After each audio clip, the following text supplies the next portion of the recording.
Hello everyone. If you are new to my channel, then consider liking and subscribing. It will make me feel wonderful if you do it, thanks. By the way, I also have a Luffy fan fiction channel. If you are interested, the link is in the description. Dragonslayer by KitsuneDragon. He said he saw great potential in my small body and he raised me. Because of him I lived, I learned, and I finally found someone I could call friend, even if he didn't call me the same. I am his son. I am his student, the Dragonslayer of Acnologia. I don't own anything. Adios. Unknown location, Fury, year X 784. He glanced up at the large expanse of blue and watched the white clouds drift lazily by. The birds sung their songs to the world around them and the wind blew gently against his face. To think that peaceful days such as these even existed truly made him wonder if the world outside had been the same on the day that he was sent to that facility. On that day he was changed from being a weak child to a strong young man, but at the cost of having his world change from lush and green to being engulfed in fire and destruction. Everything changed for me on that day. Flashback. Magic Council Fury Branch, Fury, year X 767. The room was bustling with activity. Machines whirred to life as they were activated. Electricity and magic flowed throughout the room in order to power said machines. Scientists and lab assistants ran from one end of the room to the next.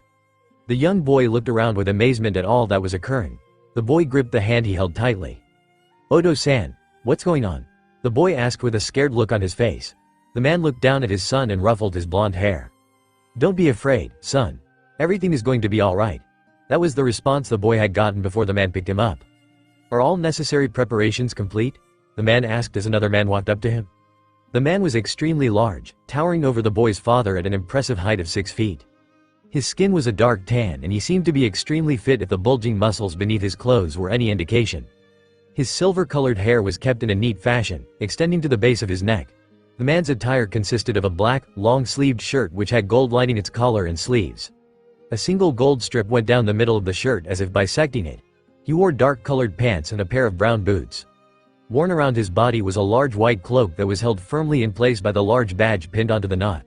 The badge bore the symbol of the Magic Council. Judging by his attire, the boy could tell that the man standing before his father was obviously very important and probably was in charge of this entire operation. Yes. So Brain, tell me, how does this work? The man asked. The man, now identified as Brain, turned to the man with a serious expression on his face. Like I have told you before, this process is still experimental as your son is going to be the first person ever to undergo this sort of procedure. But, I will explain to the best of my ability. The man nodded to Brain and allowed him to speak. The boy beside him wanted to listen intently as well, though being a child, he was easily distracted. The blond boy stared at a large canister that a scientist was holding. Hovering being the opposing magnetic field generator so that it wouldn't touch the canister's surface. A shining orb that appeared to be no bigger than an apple, was revealed to be within the canister. The orb shone like gold and sparks of voltage bled off of its surface. During the Bureau of Magic Development's expeditions into the savage lands beyond the Pengrande Kingdom, we had found the ancient remains of what appeared to be a dragon. The man's eyes widened at the prospect of finding the remains of a creature that was seen as a deity among mortals. Despite it being only a few scales, the magic energy that remained within them was quite extraordinary. We then harnessed the magic energy, containing it within a lacrima. The lacrima is designed to immediately assimilate with the host body upon coming into contact with it. It will head directly for the core of the magic circulatory system and the lacrima will immediately bond to his magic circulatory system like an antibody to a pathogen. If successful, his physical abilities and magic energy levels will skyrocket. Your son's muscular dystrophy that he gained from his mother's genetics will no doubt be utterly removed from his system and he will be better. You hear that, buddy? You're going to get better. The man looked down at his son. The boy snapped his head away from the glowing orb and glanced up at his father, his eyes shining with awe. Really? The man nodded to his son and this elicited a cry of joy from the 6-year-old. The man placed his son on the ground and handed him off to Brain. Now come with me. Brain said as he took the boy's hand. The boy was then lifted up and placed atop the cold metal table. Brown leather belts bound his hands and legs to the table and the boy watched as the same scientist he had seen earlier, walked towards him with the canister. The boy then watched as his father left with Brain and taken to the observation area that was above the lab. Both men were watching him intently through the glass as if he were a patient about to undergo surgery. Scientists ran from right to left, preparing the equipment for the procedure. All equipment has been prepared, one scientist said. Where is the lacrima? Right here, sir. The boy looked to see the scientist he had been distracted by earlier walking towards him with the canister. The head scientist then pressed a button atop the canister and the transparent walls of energy that surrounded the lacrima vanished in a flicker. The lacrima hovered between the magnetic field generating top and bottom areas of the canister, and after putting on a pair of rubber gloves, the head scientist grabbed the lacrima. Voltage bled off of the lacrima as the head scientist walked towards the boy. The boy gulped with fear, but when he turned to his father's watching figure he steeled his nerves. His father was big and strong, and now he had to be big and strong too. Plus, his father said he would get better if the procedure went well. He needed to get better. So he could play with other kids. So he could become stronger. So he could finally become a mage. So he could finally make his father proud of him for not being weak. The head scientist raised up the boy's t-shirt and exposed his stomach. The lacrima was now hovering over his stomach, and the scientist looked at the boy and nodded to him. The boy took a deep breath and nodded back to the scientist. The scientist lowered the lacrima and to the boy. The process seemed to occur in slow motion. Closer and closer to his skin the lacrima came, and then finally, after making contact. Beatst. Bazap. H. The boy's screams echoed throughout the lab. The sirens wailed and warning lights flashed above them. Electricity arced from the lacrima as it began to enter the boy's system. It seemed as if the lacrima was melting into his body. The booms of thunder and the cracks of lightning flew throughout the lab. The head scientist and all of his assistants, who had been close to the boy at that time, were sent flying through the air as the bolts of golden electricity slammed into their body. His sensory nervous system allowed him to feel the changes that went through him as the lacrima melded with him. His skin grew tough and hard, his nails lengthened and sharpened along with his teeth so that he now had claws and fangs. His muscle mass increased exponentially, and the power of magic that once flowed through his body at a minimal rate began to explode outwards as it skyrocketed. The boy continued to scream throughout the whole thing. His father watched from the observation and banged on the shatterproof glass as he watched his son convulse. LAXUS. End flashback. Laxus. Huh? Laxus glanced up, shaking his head as he registered the voice calling out to him. He turned in the direction of the voice and looked at Freed, the man who called out to him. Freed was a young, slim man with light-colored skin and had an average height. His hair was a bright green and was extremely long, extending all the way to his waist. Part of his long hair had been parted to the side so that it covered his right eye. 2 locks of his hair had been made into the shape of lightning bolts, protruding into the air from his hair's forehead region. His blue and had a mole or beauty mark of some sort beneath his visible left eye. His clothing consisted of a double-breasted coat, almost reaching down to his knees, which possessed a wide collar, large lighter-colored cuffs decorated by a darker line on the back part, and edges adorned by 2 thin golden lines each. There were 4 black buttons which closed the coat. Over it, around Freed's waist, was a pair of buckled belts, to which Freed's sword was attached, on his left hip. A simple, light-colored shirt was worn beneath the coat. The shirt had large cuffs and a mildly high collar, mostly obscured by other pieces of his clothing, among which a light cravat tie around his neck, with the lower part tucked inside the coat. His outfit was completed with a pair of bright boots. Laxus-sama, you've been spacing out for quite a while. Are you okay? Freed asked. Yes, Freed. I'm fine, just remembering something I thought I forgot. Does it have to do with the mission request? A female voice asked him. Laxus turned to the lone female member of the Reijenshu, his personal bodyguard squad, Evergreen. Evergreen was a pretty woman with light brown hair and dark brown eyes. She wears oval glasses and has a large chest. Her hair was arranged in a sidewards ponytail, and she wore a green dress that had movable wings on the back of it. She wore navy blue stockings along with white sandals. She was currently fanning herself with a feathered purple fan with 3 hearts on it. No, Evergreen. Laxus said. Can you tell us what it is you were remembering, Laxus-san? Bixlow asked, swinging his tongue around in the air like some kiss band reject. Bixlow was a tall man with a mildly muscular build and broad shoulders. Bixlow's upper body was covered in a dark, mildly fitting cloth covered in vertical white stripes, which extend up to his head to cover it in a tight hood, exposing only his hands and face. The upper part of the latter was almost obscured by a metal visor which had 8 small, elongated holes, with 4 of them in front of each of his eyes, allowing him to see. He wore large armbands which had large shoulder pads each with skulls on its center. His waist was circled by a simple dark band which held up a massive waistguard made of cloth. Said waistguard was made of 4 long, light-colored pieces, each adorned by a dark X, reaching down below his knees. Under the waistguard, Bixlow donned a pair of extremely baggy, loose dark pants, with each leg being adorned by a pair of lighter-colored belts crossing in an X formation. Such pants are tucked inside a pair of light, armored greaves. Laxus-san, tell us Laxus-san, begged Bixlow's 3 floating dolls, the source of Bixlow's mystic might when in battle. The tall, muscular blonde man then rose to his feet, scratching the part of his eye where his lightning bolt scar lay. He then patted himself down and straightened out his dark purple shirt and black pants and dusted off the tips of his black leather shoes. With a final stretch, a stretch which had laxus relieve the tension in his aching joints with a satisfying pop and crack, he jumped down from his perch. His black cloak, which bore a gray feathered collar, billowed in the wind as he dropped to ground zero. With the final adjustment of the magic earphones the lightning magic user always wore, Laxus nodded to the Ragenshu. Alright. Laxus's calm demeanor suddenly became extremely vicious as a toothy, malicious smile came to his face. Lightning sparked menacingly off of his body as if he were a walking thundercloud. I think it's time we head back to Fairy Tail, and boy is Ji-chan's gonna be in for a surprise when I get back.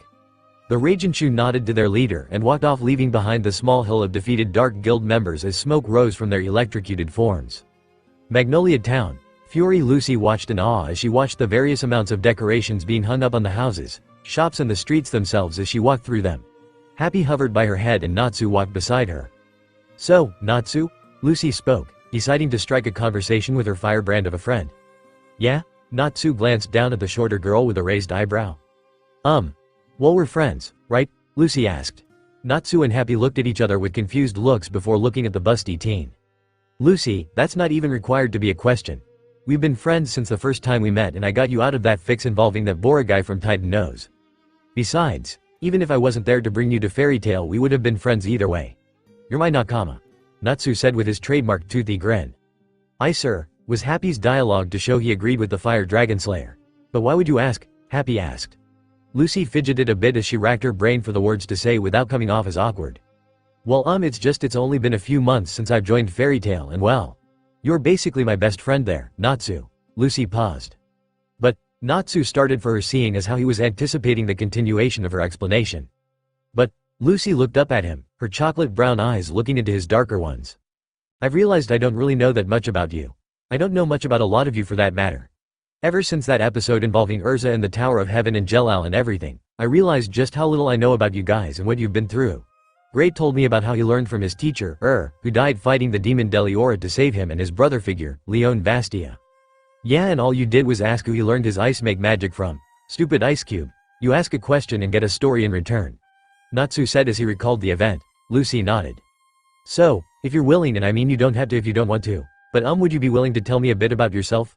Lucy bit her lip as she watched Natsu's face, which bore a blank look on his face. He raised his arms up and placed them behind his head, glancing up at the blue sky above them. You know, Lucy, girls only ask guys about their pasts if they really like them. Happy spoke up. Natsu gave Happy a bewildered look while Lucy's was that of pure embarrassment. You like Natsu? Shut up, and don't roll your tongue like that. Lucy yelled as she grabbed the cat out of the air and began to choke the very life out of him. When Natsu saw Happy beginning to turn blue, a darker shade than what he normally was, the Dragonslayer intervened and pulled the two apart. Happy quickly took to hiding by hopping onto Natsu's shoulder, the one that was farthest from the murderous blonde who was currently glaring daggers at him. However, Lucy's murderous glare was replaced with confusion as Natsu spoke. Well, you do have a point. It makes sense to have a friend and want to know about them, but truth be told, I'm actually not a very good storyteller. No one has ever asked me about my past before because Ji-chan always lets a person in, no questions asked. I guess that's just one of the many things I like about you better than most other people, Lucy. Natsu chuckled, unaware of Lucy's blush. And what would that be? She asked as she forced down said blood in her cheeks. You're not afraid to ask the questions that people wouldn't normally ask. You're the first person to ask me about my past.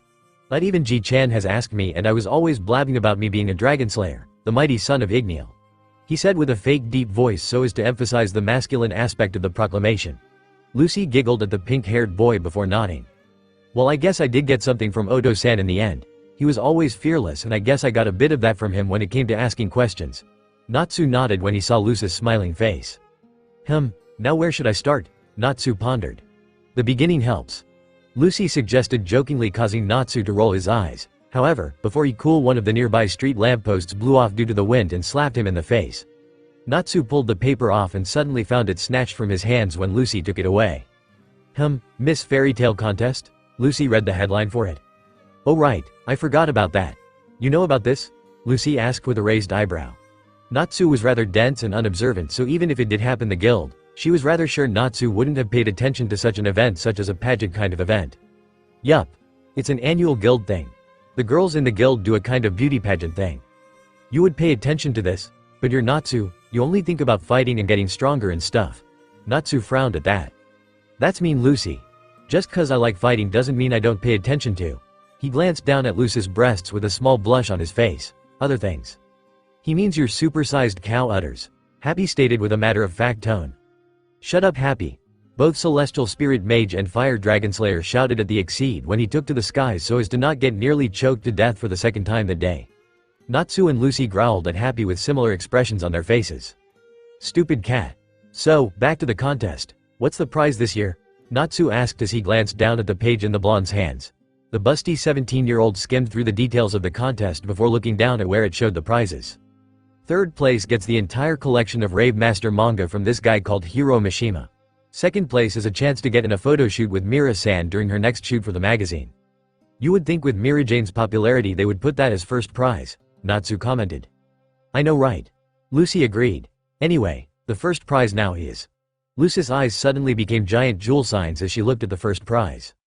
100,000 jewels? I didn't know we had that much money to give away. Ji-chan must have gotten his check from the Magic Council from being a wizard saint this year. I could pay for over 3 months worth of rent with this kind of money. Natsu, we must enter this. We? There is no we in this. Natsu exclaimed only to find himself being dragged through the roads of Magnolia Town by the money-hungry girl. Girls really gained super strength when they wanted something. Poor Natsu's face was now taking on a sickly shade of green and his cheeks puffed out as he held back the churning in his stomach. The young Dragonslayer was now suffering his motion sickness. Happy, not wanting to be left behind, flew back down and grabbed onto Natsu's shoulder for a quick ride. Only to realize he made a grave mistake. The speed Lucy was running at was terrifying and now Happy hung on for dear life as he was still on Natsu's shoulder. Fairy Tale Guildhouse, Magnolia Town, Fury, sign me up, Lucy said with a confident smirk on her face as she planted the flyer for the beauty pageant on the bar counter. The white-haired beauty that was Mira-Jane Strauss looked up from cleaning the dirty glass mugs and her blue eyes settled on the piece of paper that lay beneath Lucy's hand. Oh. Mira looked at Lucy with wide eyes. You're entering too? Oh, that's so unexpected of you. Lucy's eyes narrowed. What's that supposed to mean? I mean that you don't seem like the type of person who would display themselves in front of a crowd. Mira answered truthfully. I didn't mean to offend you by it, and besides, you are still a very new addition to the guild and even Levy is now joining the contest for the first time and she's been here longer than you.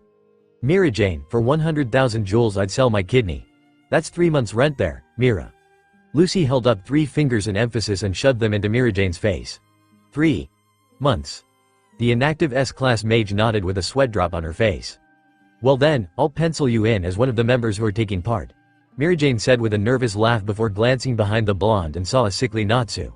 The poor boy must have been dragged here at a fast pace if Natsu was able to get sick, and her sweat drop grew slightly larger when she saw the shivering Happy clinging to Natsu's shoulder like a lifeline. Lucy must be scary when she wants money, Mira-Jane thought. So Mira-san, just how many people are entering this thing? Lucy asked as she crossed her arms beneath her chest. Well, Mira placed her finger on her chin and thought. There's Kana, Levi, Juvia, Biska, Urza, me, and now there's you. Lucy suddenly gained a cloud of depression over her, causing the revitalized Natsu and Happy and Mira-Jane to look at her with confused expressions. You and Urza are in it. Lucy collapsed on the ground with anime tears pouring from her eyes. How the hell am I supposed to win now? My 100,000, it's all gone. Natsu frowned and patted Lucy's head, but suddenly the blonde leapt up at him and enveloped him in a hug, soaking his bare chest with tears. He blushed as he looked at Mira for help only to see her giggling and giving him a sly wink. I'll leave you two alone for a moment. Mira suddenly reached into her cleavage and whipped out a photo lacrima. There was a flash of white and the evil laugh of one Mira-Jane Strauss before she sped off to develop the photo of Natsu and Lucy. Natsu blinked in surprise and shook his head to get rid of the spots that appeared in his vision due to the flash of the photo lacrima. He blinked his eyes several times to make sure the spots were gone before glancing down at the sniffling Lucy. He looked to Happy for some sort of advice, but the winged feline merely shrugged before flying off to go watch Kana guzzle down some barrels of beer. There, he patted her blonde head of hair, an unsure look on his face. Natsu, what am I gonna do? Lucy glanced up at him with large, wobbling eyes that one would normally find on a chibi. Urza and Mira-Jane are the two sexiest women in this entire guild. How am I gonna win? Ah, come on, Luz, don't look down upon yourself like that. You're plenty sxy in my opinion. Natsu said with a toothy grin, though the blush on his face showed that he was actually aware of what he was saying. Luz's eyes widened as she stared at the Dragonslayer as a deep pink blush came to her face. You really think so? Of course. Take the son of a dragon's word for it, you got looks like no other. You're just saying that to make me feel better. Lucy pouted as she released Natsu from her hug. Natsu scratched his cheek in embarrassment and turned away with a nervous chuckle. True, but I've never lied to you, Lucy. You're a pretty. Natsu paused mid-sentence as Lucy tiptoed to reach past his shoulders and he felt a warm, yet slightly wet, feeling on his cheek. His face heated up when Lucy removed her lips from his face and smiled widely at him. Thanks, Natsu. No problem. The confident fire Dragonslayer stammered as he watched Lucy skip away and hummed a happy tune to herself. He quickly looked around in hopes that no one saw that and thanked the very dragons when he saw everyone was too busy walking around and chatting to each other to have taken noticed. Gray was trying to pry Juvia off of his arm. Kana was drinking more barrels of beer while happy. Macau, Wakaba and a few others all cheered her on while chanting, chug, chug, chug. Elfman was preaching to some of the younger members about manliness. Again. Urza was enjoying her strawberry cheesecake treat for the day and everyone else was too busy setting up the stage and whatnot for the Miss Fairy Tale contest. Thank the dragons. I think I'd die of embarrassment if someone saw that. Especially Gray. That stupid snowcone would hold it over my head for the rest of my life. After a few hours the streets of Magnolia Town were bustling with activity, more than usual now that the setup for the Fantasia Festival was practically complete. A great amount of the populace of the Toyu late in the Fairy Tale Guildhouse as the Miss Fairy Tale contest was about to begin. Max was a young sand magic user who was of average height and had a thin frame. His hair was a dirty blonde and he had dark-colored eyes. His clothing normally consisted of a pair of white pants, brown dress shoes and a brown shirt which was worn underneath a black vest. However, given the current situation he had chosen to don a regular suit. Hello all and welcome to this year's Miss Fairy Tale contest. Each one of our young and SXY beauties from the guild will be competing against one another for the title of Miss Fairy Tale and as shown in the flyers, the prizes are handed out to those who achieve first, second and third place. Max then glanced down at his small flashcards. Third place is the entire collection of the hit manga series, Rave Master by Hiro Mishima. Second place is the opportunity to go to the photo studio with our covergirl Mira Jane Strauss during her next photo shoot. First place is a money prize of 100,000 jewels. Now, who's ready to see a clash of the females? Max yelled as he pumped his fist into the air. Were the yells from the males and females in the crowd as they all had hearts in their eyes. Makarov, Wakaba and Macau, Fairy Tale's resident perverts, cheered louder than everyone else. There were also yells from many people in the crowd concerning bets as to who would win the contests, the names of Titania and the inactive demon being the main ones being called out. Insert music. Toru Kagaku no Railgun opening one only my railgun. Now first up on our list of beautiful contestants, we have our cutest little brunette who's got a brain that can rival even the most intellectual people you could think of. Put your hands together for Levi McGarden. Max clapped his hands as he stepped off of center stage. Levi Schwann, Jet and Dwa cheered for their fellow Team Shadowgear member. With a hop and a skip, Levi McGarden came onto the stage from behind the curtains. She was dressed in a dark orange sleeveless top which had light orange outlining it and had a light orange stripe running straight down the middle. She also wore a pair of skin-tight orange pants that hugged her small waist and actually made her appear as if she were taller. Her outfit was then completed with a pair of black-colored sneakers. For my display, I shall be demonstrating my magic, solid script magic. Levi smiled at the crowd as she reached into her pants pocket and retrieved her magic pen. She then channeled her magic energy into the pen and began to write. Trails of violet magic energy followed behind the tip of the pen as Levi wrote on the air itself. She wrote the word, butterfly, and immediately the word converted itself into a horde of butterflies. She also did a few more girly demonstrations which included, flowers, and, cat, before finishing up with her personal favorite, fire. Though that particular word met a very quick end when Natsu manipulated the flames and led them to his open maw, eating the yellow-orange fire. It was with that Levi decided to call it a day. She glanced through the crowd as she gave a smile to them. The audience clapped and cheered for the 17-year-old brunette, but what gave her the beaming smile on her face was when she took notice of the black-haired Dragonslayer nodding in approval as his red eyes made contact with her chocolate brown ones. We love you, Levi Schwann, Jet and Dwa shouted out. Shut up, Macau shouted at them as he slammed his fists atop their heads. The speed magic and plant magic users clutched their pain-filled noggins causing Levi to sweat drop. Let's hear it one more time for our little Levi-chan, nay. Levi bowed once more as Max made the audience clap for her before walking off stage. Well, it seems things have kicked off with quite a competitive air. With Levi's cute charm and her eye-catching magic display, the other girls are going to have a hard time competing with that. The sand magic user then glanced down at his flashcard and looked back up with a grin. Now for our next girl, the most routinist, tootinist, SXIEST gunslinger in all of Fairy Tale. I give you Biska Connell. Max exclaimed. Try not to faint this time, nay Alzak. The male gun's magic user blushed intensely as all eyes focus on him and a few laughs escaped the crowd's mouths. His crush on Biska was painfully obvious and the same could be said for Biska and her crush on Alzak, but seeing as Alzak was the one in the crowd it made more sense to tease him. The green-haired, busty mage then took her place on stage and showed herself off in her trademark cowgirl outfit. She tipped her hat and winked at the crowd, though it was aimed at Alzak. The black-haired cowboy's face was the human equivalent of a tomato and would have given Urza's hair a run for its money in terms of the intensity of color. She quickly whipped out her shotguns and did numerous trick shots such as firing rubber bullets at angles that would result in then bouncing off of walls, people's heads and a few women's breasts before displaying her own quick reaction time by bending down and catching her bullets within her impressive cleavage. Damn, was the unanimous thought from the crowd. The males and a few of the females underwent nosebleeds due to being greeted to the sight of the green-haired gunslinger's cleavage. Max took out a handkerchief from his suit coat's pocket and wiped away the blood from his nose, but kept it on hand so as to be prepared for the following shows, seeing as how the following contestants were all well endowed. With Biska's show being completed, we follow up with the girl who could give our master Makarov a run for his money in a booze drinking contest. Kana Alberona. The brown-haired drinker came forth in her dark blue bikini top, dark brown pants and black high-heel shoes. She gave a wink as she reached into her pocket and took out a deck of cards before using her cards magic to manipulate their flight patterns as they swirled around her. Get ready for a show, boys, don't blink or you just might miss it. She winked. Mikau, Makarov and Wakaba leaned forward as they awaited the unveiling of Kana Alberona's trick. Please do a strip show, please do a strip show, please do a strip show. Makarov crossed his fingers as he watched Kana intently. But his mouth fell agape and his eyes became filled with disappointment when there was a flash of white light as Kana's cards released a burst of magic energy. The light died down and the third master of fairy tale found the brown-haired girl now clad in a red and green striped bikini and showing off her curves with a very seductive pose. Yeah, Kana. The males gave off a series of wolf whistles and cheers. Yeah, shake what your mother gave you. Max whooped as he released a high-pitched wolf whistle and wiped away the blood from his nosebleed once more. Kana grinned mischievously as she crossed her arms confidently beneath her impressive bust, causing them to bounce lightly, all eyes following their movements with very close attention. Eat that, bitches. No way Urza or Mira-chan can beat that. She smirked as she sauntered off the stage. Next we have a relatively new member to our group of Nakama. Juvia Loxer, the Water Dragonslayer. Juvia came out on stage and smiled, bowing before the crowd politely. The Water Dragonslayer had changed her appearance slightly during the month she and Gajeel had been with Fairy Tail. Her long, curled hair was now much shorter and she no longer wore her heavy, fur-lined clothes and instead wore a blue and white dress with an open back and wore a crown-like hat which replaced her cassock.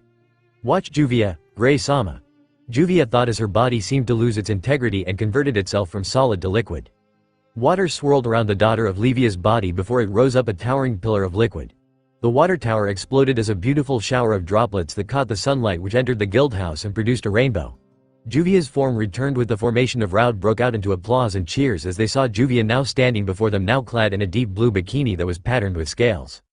With a toothy grin, she bowed to the crowd before looking at Gray who was clapping alongside Natsu. Gray-sama.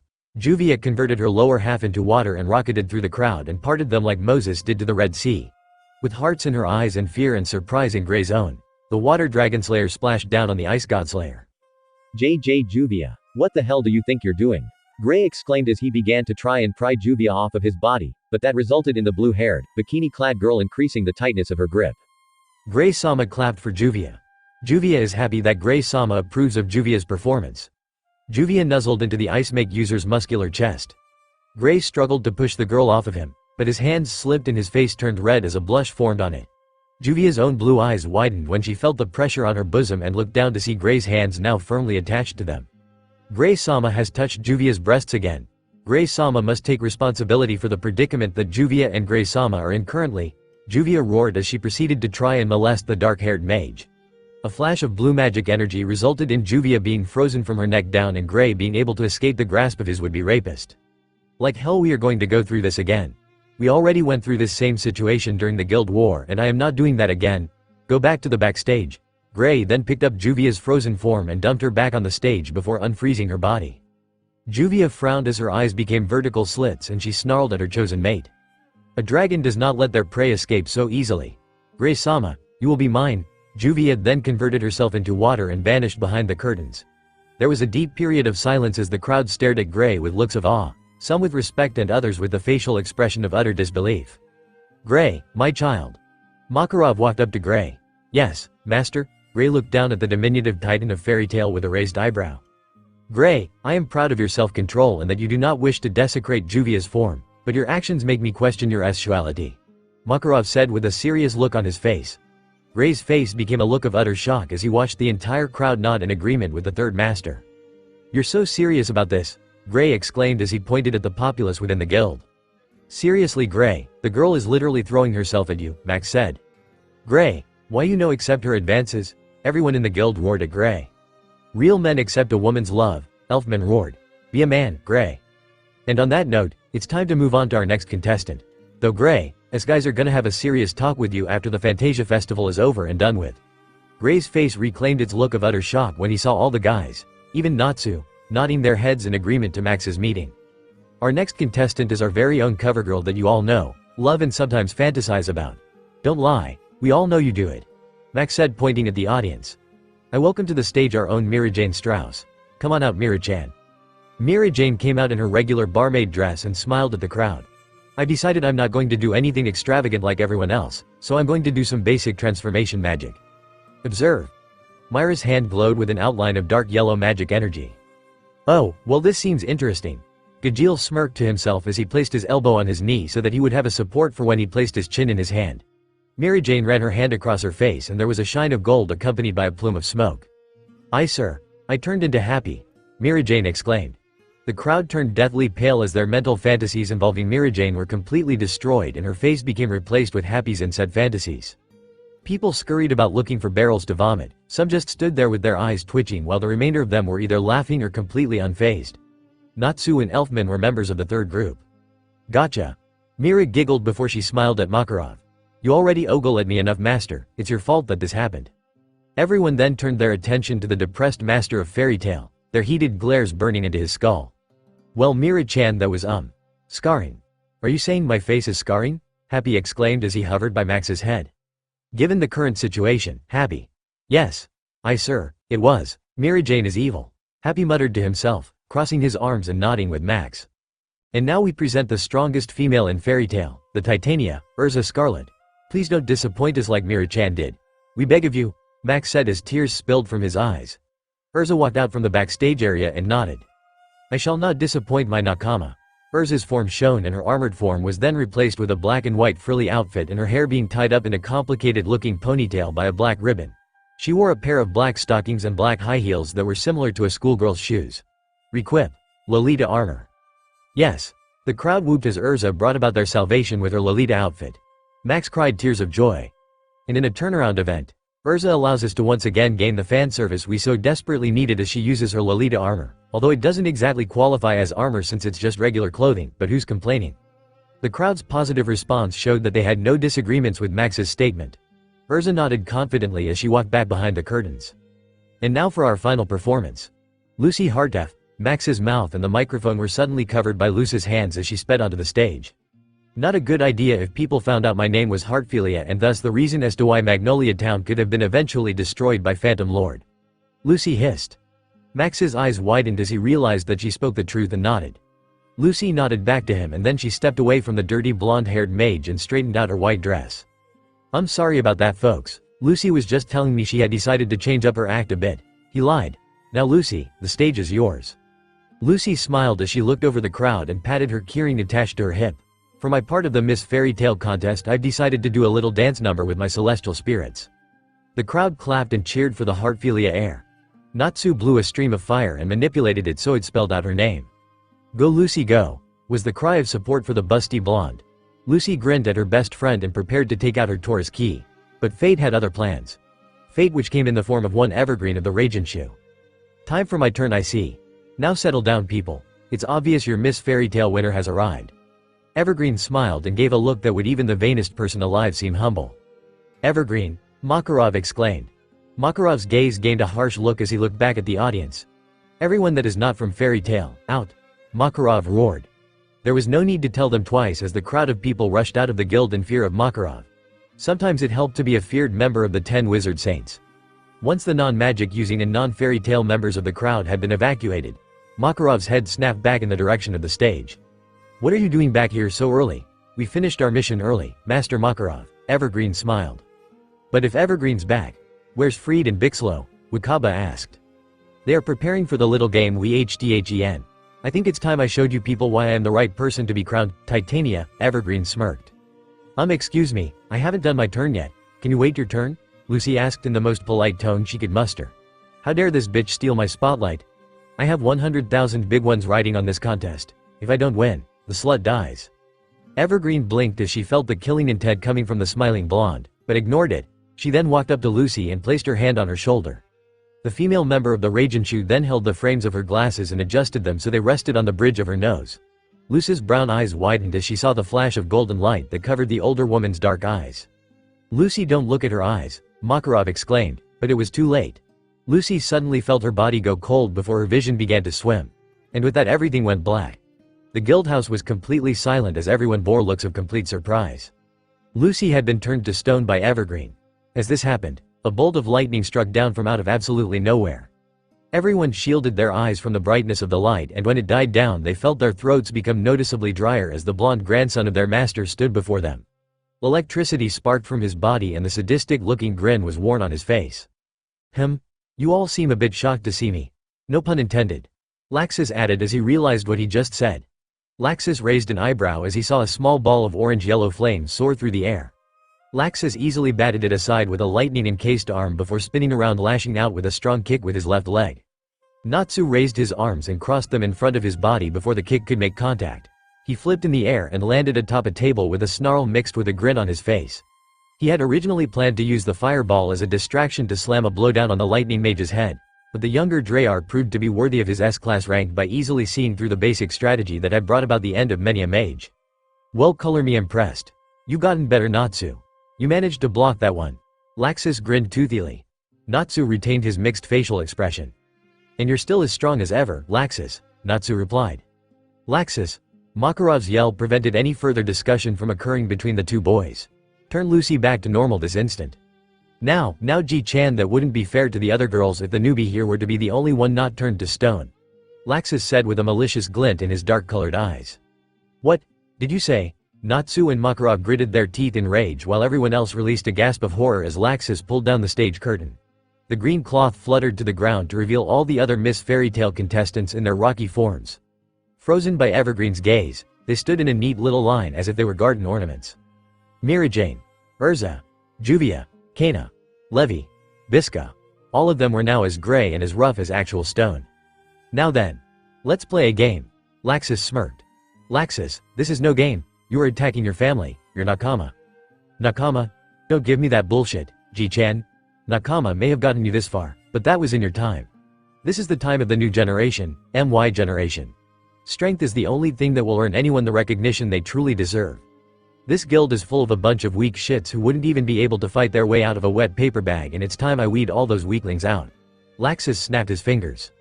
Outside of the guild, a stretch of violet runes formed around the guild itself before expanding outwards. It went unnoticed by the populace of Magnolia Town, and those that managed to feel that off sensation just shrugged it off. However, the members of Fairy Tale felt the actual magic energy flowing through the town. Rune magic. That means Freed is at work. Makarov's eyes narrowed. Correct, Ji-chan. Now the game is to be an all-out battle royale between all of the members of Fairy Tale. Now you are all obviously going to run about and look for Freed, so I'll save you the trouble of telling you to get out and go look for him, Bixlo and Evergreen. But Evergreen is gone? Max blinked in surprise. She left during Laxus's entrance. Makarov explained. Now my little grandson. What on earth would make you think I would let you do such a thing? Laxus smirked. Because. Those are the rules. My game, my rules. So if you all don't get your weak asses outside of this guild. Well, Magnolia Town is going to be one giant crater in the ground. Everyone immediately looked out of the windows where the lightning magic user was pointing, and they saw the golden orbs that hovered in the air. Sparks of yellow voltage bled off of the lightning lacrima. Laxus, you dare to activate the Hall of Thunder? Makarov roared, his eyes glowing with rage and magic power. There are innocent people out there. Laxus ignored his grandfather before turning to leave. Wait, Laxus. You're already here, so let me take you on now, Natsu exclaimed. Laxus wagged his finger like a parent would to a young child. Not yet, but if you can find me, then come and get me. Laxus then vanished in a bolt of lightning. That bastard. Mikau slammed his fist against his palm. Come on guys, let's go. We have one ass kicking to deliver for Laxus. That is, if you approve. Everyone looked at their master, who nodded to them. With that, they all ran towards the entrance of their guild and split apart to go in different directions, and each with the intent to save their female members, turn them back to normal and stop Laxus. Makarov watched as his guild members left, but raised a curious eyebrow when he saw Natsu was still present. The rosette walked up to the stone form of Lucy. "I'll get you out, Lucy." Natsu nodded to himself and then turned and ran towards the entrance of the guild house. However, just before he could reach the entrance, there was a wall of violet runes that appeared in his vision. The unexpected wall resulted in Natsu slamming comically into the wall. The side of his face flattened and his eyes went white and pupil-less as he slid down it. Ji-chan, there's a wall. Natsu cried out in alarm. His mouth made an O shape as he grasped the side of his head and wriggled his body like a worm. If one were to look at him from another perspective, he would have looked like a pink-haired version of the Scream. Makarov gained a similar expression as they watched the wall suddenly display a set of words. Rule: no fairy tale members over the age of 80 can, under any condition, participate in this fight. You can't be serious. Natsu's eye twitched as he banged his fists against the rune wall. Ji-chan, you know rune magic, right? Get us out of here. I wish I could, but even though I do know the magic, I am not a specialist like Freed. I may be a wizard saint, but I am only human, Makarov said with a frown. Unknown to them, Gajeel Red Fox was hiding behind the bar counter and feasting on some scrap metal he had found there. But that's not important. The important thing he was doing was that he was holding a slip of paper in his hand which had the kanji for seal on it. This is Dragon's Nest to contact. Please state your name and location before revealing any information. A male voice spoke through the seal into Gajeel's thoughts. Dragon's Nest, this is Gajeel Red Fox, codename Iron Dragon and Iron Dragonslayer. Location is Fairy Tale Guild in Magnolia Town. Listen, the Fujin's secure line is not responding. Relay this to him ASAP, Gajeel yelled back with his thoughts. What is your report, Gajeel-san? Laxus Drayar. He's back. The bastard who ripped off and sullied the names of his Dragonslayers. He's in Magnolia Town now. Understood. Spy Network HQ, Eastern Fiorian Mountains. Fiori got this? Kurama spoke as he hovered near Naruto's face.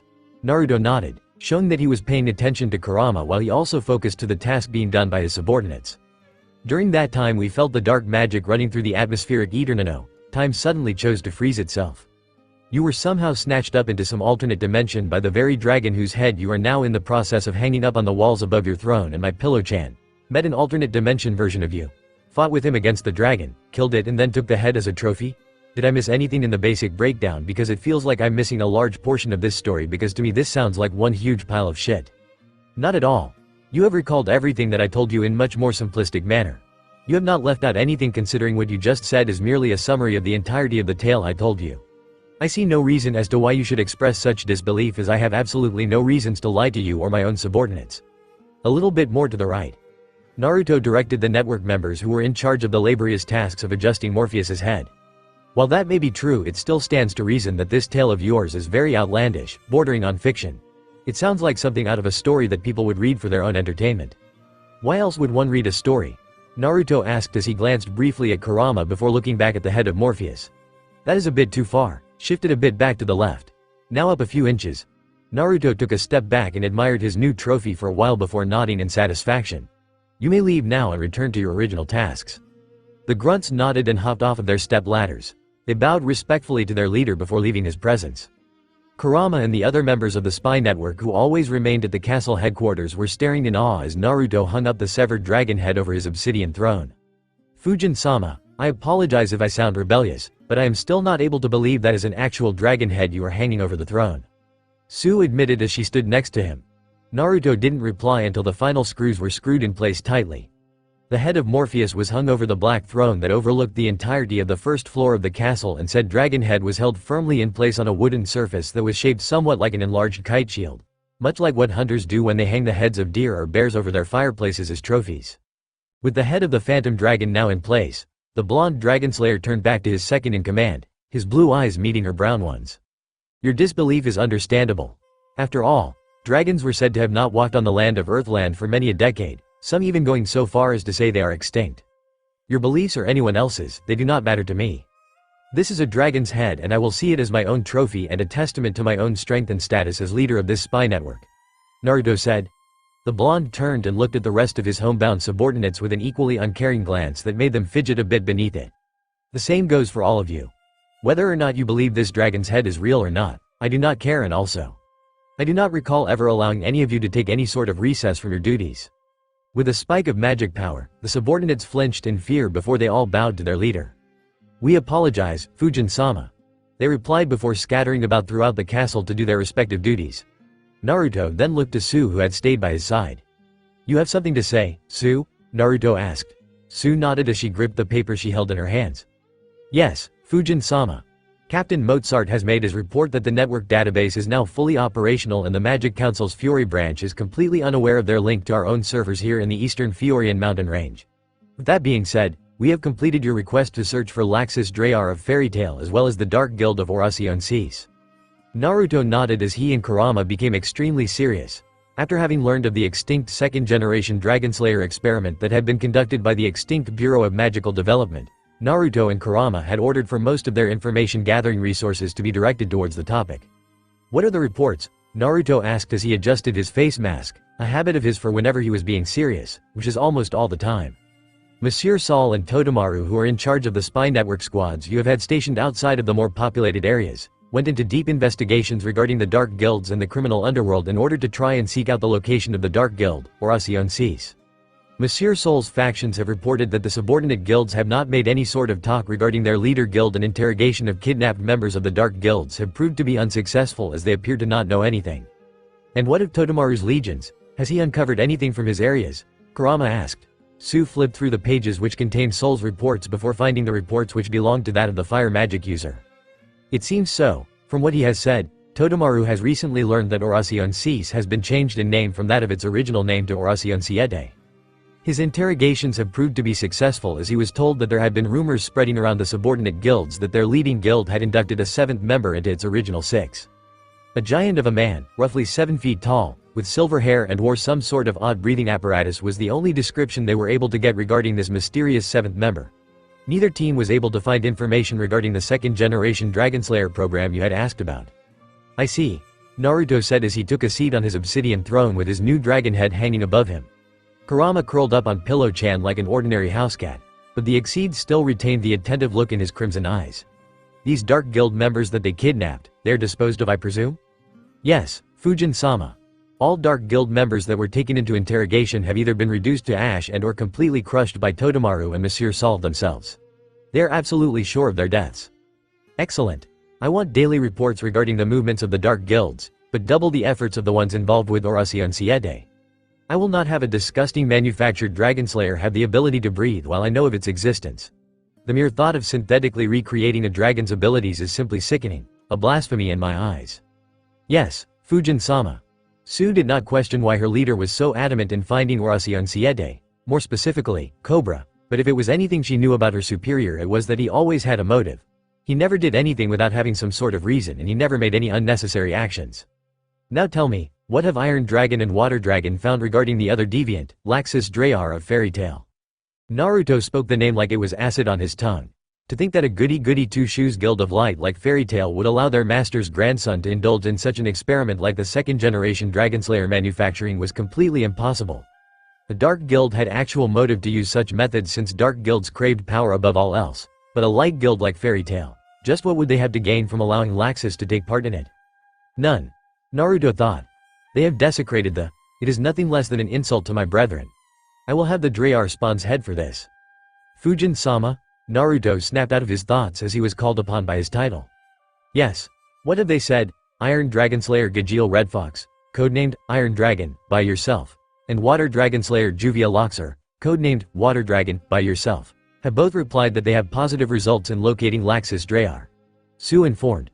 Naruto and Kurama leaned forward in their seats with mildly shocked faces. Positive results? They asked simultaneously. Yes. Juvia has reported that she had done some browsing through the mission requests of Fairy Tail. Laxus Drayar had taken an S-class mission given to his guild, Fairy Tail, that involved him being away for quite a length of time. It involved the destruction of several dark guilds and the killing of a giant monster that is said to be demonic in origin. Gajeel Red Fox has also reported that Laxus's time limit involving the S-class missions have expired, and as such, he should be returning to the guild by. Sue looked over the reports for a second. By today. Today, you say? Aye, Fujin-sama. Also, Magnolia Town is having its annual Fantasia Festival today as well, so I do not care for that piece of information. Inform Iron Dragon and Water Dragon that I am heading for Magnolia Town with the Onibi Myobu. Tell them that they have my permission to use my private communication seal to contact me rather than relaying it through HQ. Naruto said before he looked down at Kurama. Let's go. Kurama nodded and his era magic activated. 2 pure white feathered wings sprouted from the fox-costumed feline's back, allowing him to fly. Naruto and Kurama opened the main doors of the castle before they took off into the skies and headed in the direction of Magnolia Town. The wind whistled by their ears and Kurama could easily see the rage on Naruto's face. Laxus Drayar. I shall crush your skull and tear that synthetic dragon lacrima from your bleeding corpse. No one disgraces Dragonslayers, not even the grandson of a wizard saint. With a growl, Naruto channeled more magic to the soles of his feet. A gray-green magic seal formed and then a sonic boom was heard as the two SS-class criminals sped through the sky. Originally, the time it would take to reach from their base in the eastern Fiorian mountain range to Magnolia Town would have been at least a day, but given the fact that we're traveling at subsonic, if not sonic, speeds, they would reach there within a very short time frame. The sonic booms that followed were a testament to that. And boy was there going to be hell to pay when the Apocalypse Dragonslayer got his claws on that blasphemous second-generation brat. The sky was just a stretch of blue. The clouds burst apart as Naruto and Kurama flew through them and the scenery in front of them began to become smaller and circular as they developed tunnel vision. A single hour has passed by the time the two SS-class individuals had arrived at their location. Once they reached the dirt path at the top of the hill that led to Magnolia Town, they dropped down with surprising speed. A pair of craters formed as streaks of black and shining crimson slammed down into the ground. Naruto and Kurama walked out of their respective dust clouds. Naruto's cloak billowed in the wind and Kurama stretched out his limbs and swished his three tails as he had transformed into his kitsune form during his descent. Kurama's eyes shone brilliantly as he felt the magic energy coming from the town. There's something around this town. Mokashiryu no Baikugan. Naruto muttered. He closed his eyes and channeled magic into them before they snapped open. Blue irises became lost within the shining white that bore a very extreme similarity to that of the black dragon from the last book of Zareth. The son of Agnologia watched the town and his face gained a look of genuine surprise as he saw a large rune circle with many chains of runes running through Magnolia's streets had completely covered the entire town. As Naruto and Kurama walked towards the rune-covered town, the violet wall of runes emerged and blocked their path. Rule. No fairy tale members over the age of 80 can, under any condition, participate in this fight. I'm not from fairy tale. Kurama muttered before slashing at the wall with flame-covered claws.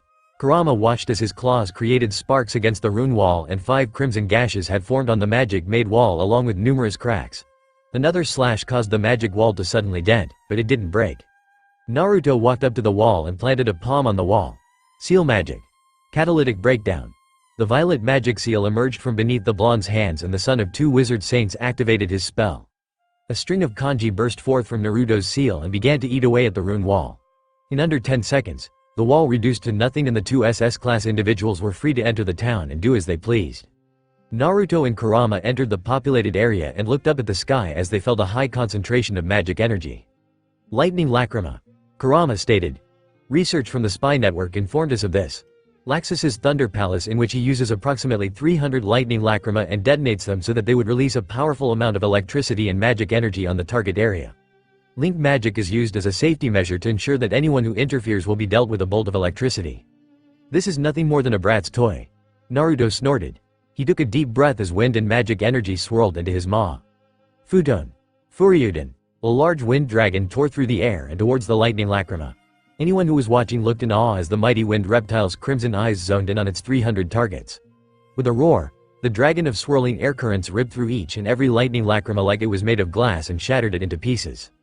Elemental affinity advantages do have its perks. Naruto chuckled at Kurama's comment as they watched the lightning lacrima deactivate and explode with each strike of the wind dragon until none were left. The SS-class criminals walked through the streets once more and weaved their way through alleys and whatnot. Quite empty for a heavily populated area such as Magnolia Town, Kurama noted. It appears that they may be hiding in fear of the former Thunder Palace. It was then that the two raised curious eyebrows as they watched walls of violet runes appear around them, boxing them in place. Insert music. Shingeki no Kyojin Attack on Titan. Next fight. Wakaba vs Macau vs Jet vs Dwa vs Unknowns. Unknowns? Who are these unknowns? A series of voices spoke with a large amount of confusion. Naruto and Kurama turned to see fairy tale members popping out from the alleyways and their eyes widened as they caught sight of the face mask wearing blonde. Kurama's tails had already found themselves coiled around the throats of Wakaba, Macau, Jet and Dwa. We do not have time for your silly little game. Where is Laxus Drayar? Kurama asked with a menacing tone.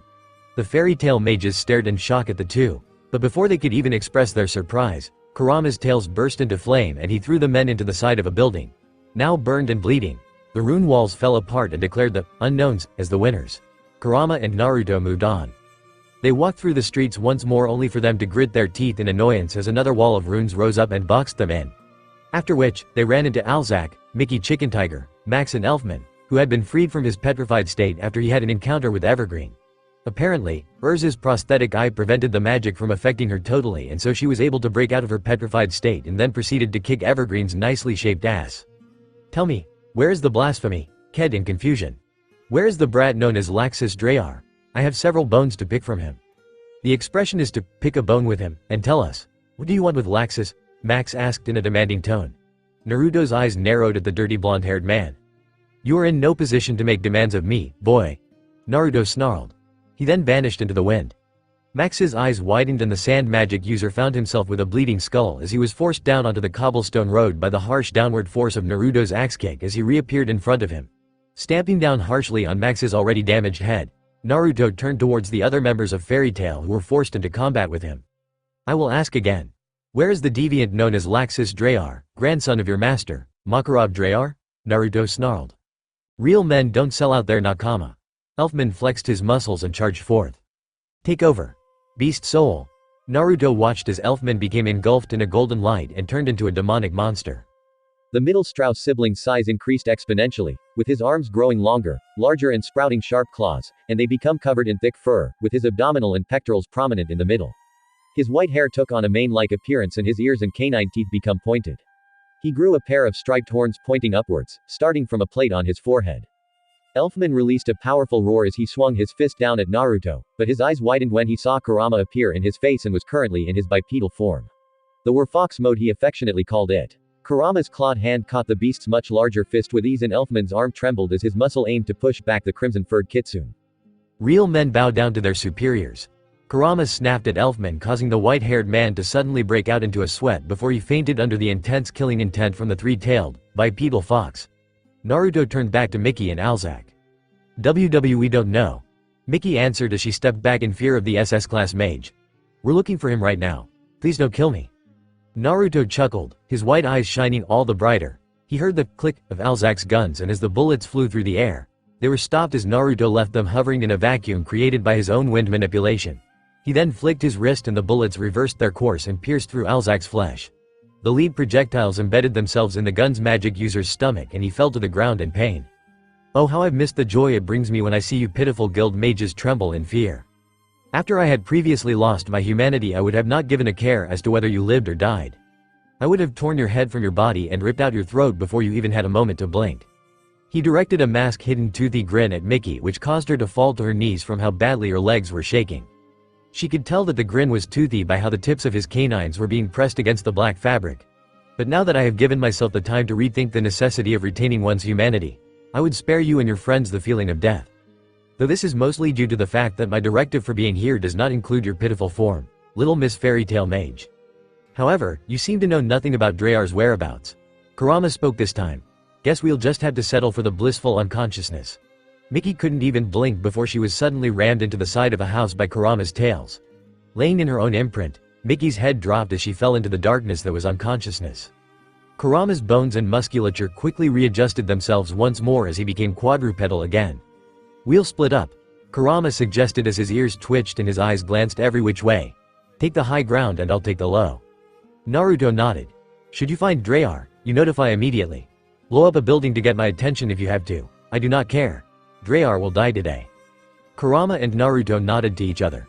In a streak of black and crimson, Kurama was speeding through the town streets while Naruto took to the rooftops and hopped across them as if he were some type of ninja. Kurama weaved through the streets of Magnolia Town, looking for any sort of life form that looked like the third-generation Drayar. Kurama sniffed the air and his ears twitched as he focused his hearing. Only the wind and the smell of gravel met his sensory organs. However, the silence that followed was soon interrupted by a powerful explosion of magic energy and the shriek of pain that accompanied it. Kurama's eyes widened when he heard the scream. He recognized that voice. Water Dragon. Juvia. Kurama used his powerful leg muscles and took to the rooftops like his partner had done before him and raced off in the direction where he felt the magic explosion.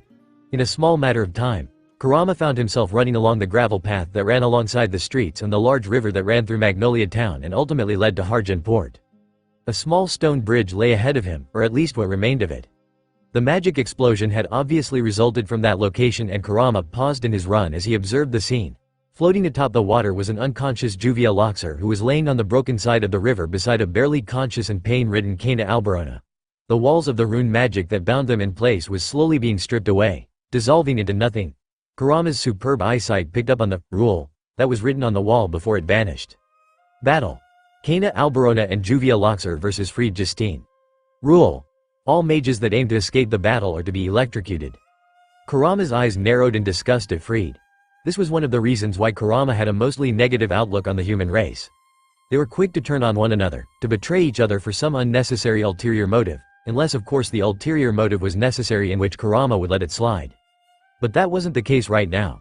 Kurama went through every single piece of information he remembered regarding fairy tale members until he recalled the member that looked like the one before him. Kurama growled menacingly as his three tails spread out behind him. Kana's half-lidded eyes widened when the kitsune walked past her and Juvia and stalked towards Freed. Freed was busy adjusting his bright green hair by looking in the waters below, but suddenly he felt a searing heat approach him. Using years of honed battle skills, Freed quickly rolled to the side, wetting his clothes in the process, but was welcome with regards to what would have happened had he been struck by the crimson fireball that appeared seemingly out of nowhere. What the? His aqua-colored eyes widened when he gazed into the fearsome crimson orbs of the Onibi Myobo. Freed Justine, member of the Reijenshu, the official bodyguard trio that protects Laxus Drayar. Tell me, where is that insufferable brat? Why you want Laxus-sama? Freed stuttered a bit at seeing the SS-class criminal animal standing before him. The demon fox's claws burst into flame and caused Freed to take a step back. I do. The Ogo no Fujin does not appreciate those who wish to sully the name of a proud species such as Dragonslayers. Being the member of his bodyguard, I assume you would know of his special powers, Kurama said. Freed gulped audibly. Just how did this beast know so much about him? About Laxus-sama? Freed steeled his nerves and pointed his right hand at Kurama, extending his index and middle fingers as if he were pointing a gun at the demon fox. A dark violet magic seal sprung forth from his fingertips and Kurama's eyes shifted to his shoulder where a rune mark appeared on his fur. Insert Musi reverse situation. Dark E-creature. Fear. Kurama's eyes widened as he watched Freed and the rune pulsed on his body. Kurama dropped down and began to tremble as if it were out of fear. I am Freed Justine of the Reijenshu and servant to Laxus-sama. No one can best me. Cower in fear before me, demon. Freed's eyes then widened as he watched Kurama's trembling body as sounds began to escape the fox's lips. Those sounds were those of amusement. Chuckles which grew to become full-blown laughs. You think that I, the Onibi Myobo, will fear you? A little magic-induced fear does not work on me, human. Kurama laughed. I have faced things that would make your nightmares seem like happy dreams in comparison. The image of Agnologia flashed in his mind. I do not even fear the hand of death. But the question is, Freed's eyes widened when he saw Kurama vanish in a blur of crimson. Do you? Freed's eyes widened as he saw Kurama standing directly behind him. The horse-sized kitsune had claws engulfed in crimson flames, ready to slice through his opponent. Tell me, where is Laxus Drayar? I will never betray Laxus-sama, Freed exclaimed. Kurama sighed in annoyance. Very well, if you won't tell me out of the fear for your life, then maybe you'll tell me when I pummel your form into the ground. Kurama wrapped Freed's body with his three tails and slammed him into the riverbed with destructive force. Freed skipped like a smooth stone before he slammed into a small bridge. The hard stone cracked from the force, but Freed quickly rose to his feet. Dark E-creature. Pain. Runes formed around his fingers and Kurama watched as the fear rune was replaced with one for pawn. A pulse of agonizing pain ran through the kitsune's body, but he powered through it. His sensory nerves were on overdrive, but he'd felt much harsher pain than what he felt from Freed's spell, both emotional and physical. Fire rocket. The demonic kitsune then leapt into the air and Kurama's body then became engulfed in flames as he unleashed his blazing powers. The green-haired mage rolled under his adversary and escaped the attack. A large explosion of fire and a pillar of steam formed as Kurama's attack made contact with Freed's former location. The blast wave sent Freed skidding backwards as the small bridge blew apart into rubble. In a flash of crimson, Freed noticed Kurama's approaching form and quickly drew his saber. The sword pulsed with magic energy as it was drawn and a large clang erupted from the point of contact. Flaming claws scraped against the blade of Freed's weapon and sent the green-haired mage rolling along the shallow river. When Freed regained his footing, he was suddenly struck against his ribs by Kurama's tails. The creaking of bones met his ears and Freed flew off to the side and crashed into the side of the elevated concrete area which outlined the river. The elevation caved inwards from the impact, and since he had slammed into the tip, the forward momentum of Kurama's attack caused him to flip upwards and roll onto the cobblestone ground. Freed rubbed his pained back and felt a small amount of blood flow from where his skin had grated against the elevation. Sensing movement, Freed quickly ducked beneath the flaming tails that impaled the thick piece of concrete. He hissed as he felt the molten rock fall on his clothed shoulder and burned it. He got out of the way as the tails dragged themselves downwards and carved a path of glowing molten concrete that made the river water become steam upon contact. Dark creature. Suffering, Kurama didn't care when he heard the sound of Freed's voice. The spells before didn't work before and it wouldn't work now. Though the pain that erupted through his body would be enough to make any regular being collapse and wish for death, Kurama was no regular being. An exceed with the ability to shape-shift into a demonic beast of pure power and possessed a healing factor would never submit to such a weak form of pain like the one Freed was currently placing on him. "WHWH, what are you?" Freed exclaimed as he watched Kurama continue to run towards him. Kurama didn't respond as his claws became coated in crimson flame. Freed used every bit of his reflexes and sword skills to parry the flaming claws with his blade that was coated in the dark magic energy. Sparks and bits of molten rock flew through the air as Kurama clashed with both Freed's blade and the stone ground they were fighting on. Freed felt his arms beginning to tire out as the three-tailed kitsune continued to strike. He then gasped as he felt a powerful force impact with his body. Kurama had stopped slashing with his claws and had dropped down onto all fours and twisted before crashing a devastating mule kick to the midsection.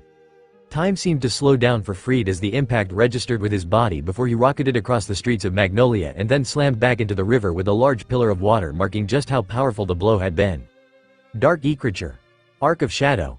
Freed released a cry of desperation as he saw Kurama walk towards him with intentionally slow steps. He swept his sword through the air and arcs of dark magic energy flew through the air. Towers of water sprung up from the areas they impacted with as Kurama leaned to the side and ducked beneath each and every attack. Dark creature. Darkness bringer. Freed then stabbed his blade into the ground and a powerful streak of dark magic parted the river's surface as it flowed towards Kurama. Kurama's crimson eyes narrowed at the attack. He inhaled deeply and then released a blast of fire from his gaping maw, the crimson flames morphing themselves into the shape of a massive fox head with its fangs bared. Kitsune no Konga. The powerful torrent of fire clashed against the streak of darkness energy and the two attacks clashed with enough force to generate massive shockwaves. Freed watched as his attack clashed with the Onibi Mayobus and smirked as he watched it holding its own against the kitsunes. "You aren't as strong as the Magic Council makes you out to be," Freed taunted as he channeled more magic into his attack. "You're not a demon fox. You're a kit. A weak kid who is not even worth being in SS class. You're overrated, Onibi." Kurama's eyes seemed to glow as they became filled with a crimson light. Kurama's body bulged before he released a heavier blast of flame that traveled along the length of his attack and then pushed against Freed's attack as if it were nothing. Freed's eyes widened as he watched his attack being easily pushed back. The giant fox head of fire released a lifelike howl as it streaked across the river water and left a trail of steam behind it. "What?" He raised his darkness-covered sword as the wave of fire completely overwhelmed his attack. Dark creature. Shield. His blade formed a kite shield which blocked some of the crimson fires, but the attack was still able to damage him. The attack sent him soaring through the air before the tongue of flame caused a small explosion when he crashed into the side of a house. His clothes were mostly burned off and his skin was now reddened and bore first-degree burns on his chest and blade was now held loosely in his twitching hand. Such power. He is unaffected by my runes and he is unstoppable. Freed looked up with half-lidded eyes. Kurama leapt from his spot in the river and landed heavily on the ground in front of Freed. The cobblestone caved inwards from the force at which he impacted with the ground, but he kept his crimson eyes focused on the burned form of Freed Justine. "You're a demon." Kurama smirked at that, his black lips parting to show his sharp teeth. "I will take that as a compliment, fairy tale mage. Now then, tell me where Laxus Drayar is," Kurama demanded. Freed remained silent and looked away from the beast. Kurama snarled, raised his claws. "You will not look at me? Very well, then you will not require your eyes." Freed's aqua-colored orbs widened as he looked back at Kurama and saw crimson flames engulf the shining white claws. F them, and Freed tried to back himself further against the wall. His body began to release waves of panic. However, before Kurama could gouge out the green-haired man's eyes and turn them into nothing, a cry of surprise pierced the ear. The cry elicited from the mouth of one Mira Jane Strauss. She had been freed from Evergreen's petrification thanks to Urza kicking the crap out of said brown-haired woman, and she had went to the nearest battlefield that was displayed through Freed's runes, which displayed Kana Alberona and Juvia Loxer versus Freed Justine. And judging from the explosions she saw earlier, she knew that was where it was at and she headed for that part. Her beautiful blue eyes were marred with fright as she saw the Onibi Mayobu. The massive horse-sized kitsune swayed his tails behind him and the growling visage made him look that much more demonic as his bloody crimson eyes met her sapphire blue ones. "Oh my god." Mira looked around at the makeshift battlefield and saw the downed Kana and Juvia. She then focused on Freed. He was burned badly on his chest and he was obviously badly damaged by how his chest heaved. But the blood was what made her snap. Blood ran down from his head and over his right eye where it began to drip down to the ground. The red liquid of life also fell from his mouth due to internal damage. Her eyes suddenly shone with black and violet magic energy and her magic energy skyrocketed. Insert music. One Piece let's battle, Onibi Mayobu, you did this, I won't forgive you for this. For attacking my nakama, Kurama raised a non-existent eyebrow at Mira. But his eyes widened when he saw the ground burst apart beneath her as her magic energy exploded out of her body. A massive pillar of energy rose into the sky and caused a hole to form in the clouds. What the hell? Her magic energy output is unbelievable. Kurama squinted as he turned away from the light. It died down and he looked back at Mirajane and saw something that looked kind of like her. Her new state revealed her largely changed appearance. Her eyes became darker and her eyelashes grew larger, with a dark, thin marking in a light zigzag style crossing her right eye vertically. Similar markings were present above her right breast and on both of her bare thighs. Her hair became wilder, jutting upwards and getting curlier, with the front ponytail growing longer. Her ears were enlarged, extending backwards, and gained pointed edges. She also gained sharp canine teeth, and her lips became covered in dark lipstick. Her forearms and hands were shown to be covered in scales and each sprouted a fin-like protrusion on its outer side. She also grew a large, stocky tail made of dark-colored scales, getting smaller and smaller near its end. Her clothes also changed, with her barmaid outfit being replaced by a dark, skimpy one-piece suit which revealed her arms and legs, exposing most of her abdominal area, a grade of her impressive cleavage and upper back too. Such cloth had lighter-colored edges taking on spiky shapes and her similarly spiky collar was tied around the neck by a cravat tie. Her shoulders were tied in some thin belts protruding from her one-piece suit, and her feet were covered by matching, high-heeled, thigh-high boots. The boots were decorated by lighter motifs on their upper parts, taking on the shapes of jagged blades pointing downwards on the front of her legs, and on the lower parts, in correspondence to her ankles and feet. She also donned a pair of gauntlets covering the back parts of her transformed arms. Mirajane's eyes shone with a demonic light and Kurama blinked in surprise before he moved away from Freed. The Ogono Fujin always gets the good fights, but I think I might actually get a good one out of you, girl. It's time I sent you to hell, Onibi. Show me what you got. Kurama gave a toothy grin as Mirajane snarled at him and in a burst of dark energy and crimson flame respectively, the two raced towards each other. Time seemed to slow down for each of the two combatants. Claws coated in darkness and claws coated in crimson flame neared each other before they met each other with amazing force that tore the earth asunder. She crawled out of the pit of darkness and now she saw the light once more to lay waste to all that stood before her. The fearsome spell that struck fear into the hearts of many and resulted in the destruction of many a beast. Take over, Satan Soul.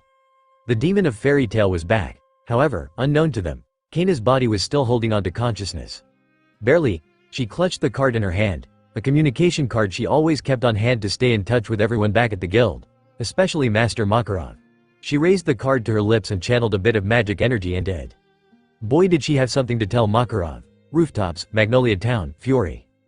He had been running for quite a while and still he had not come across anything.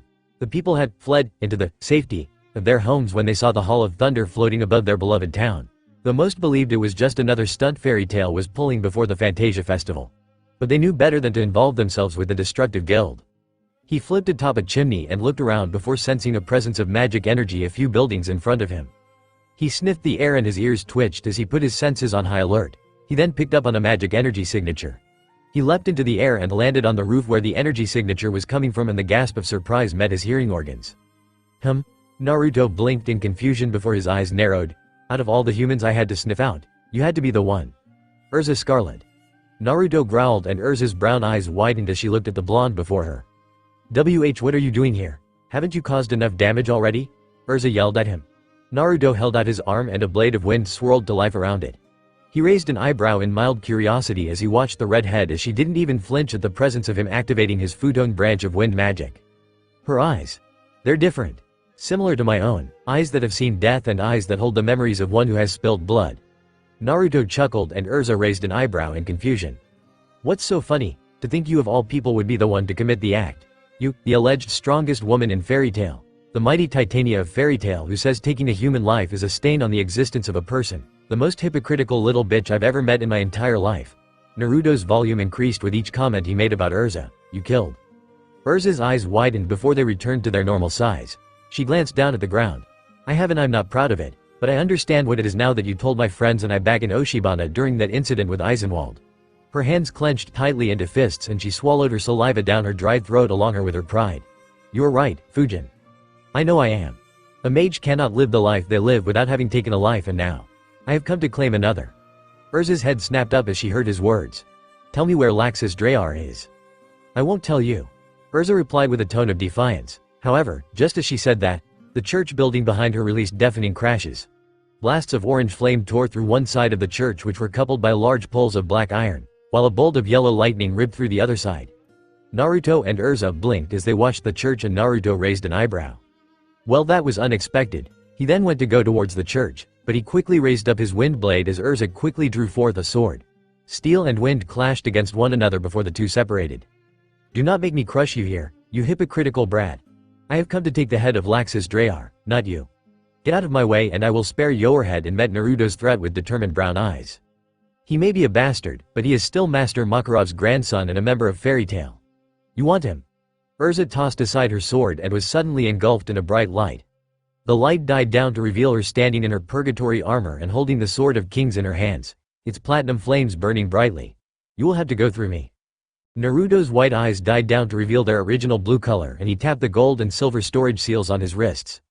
In a burst of smoke, the two other blades of Merlin were held in his hands.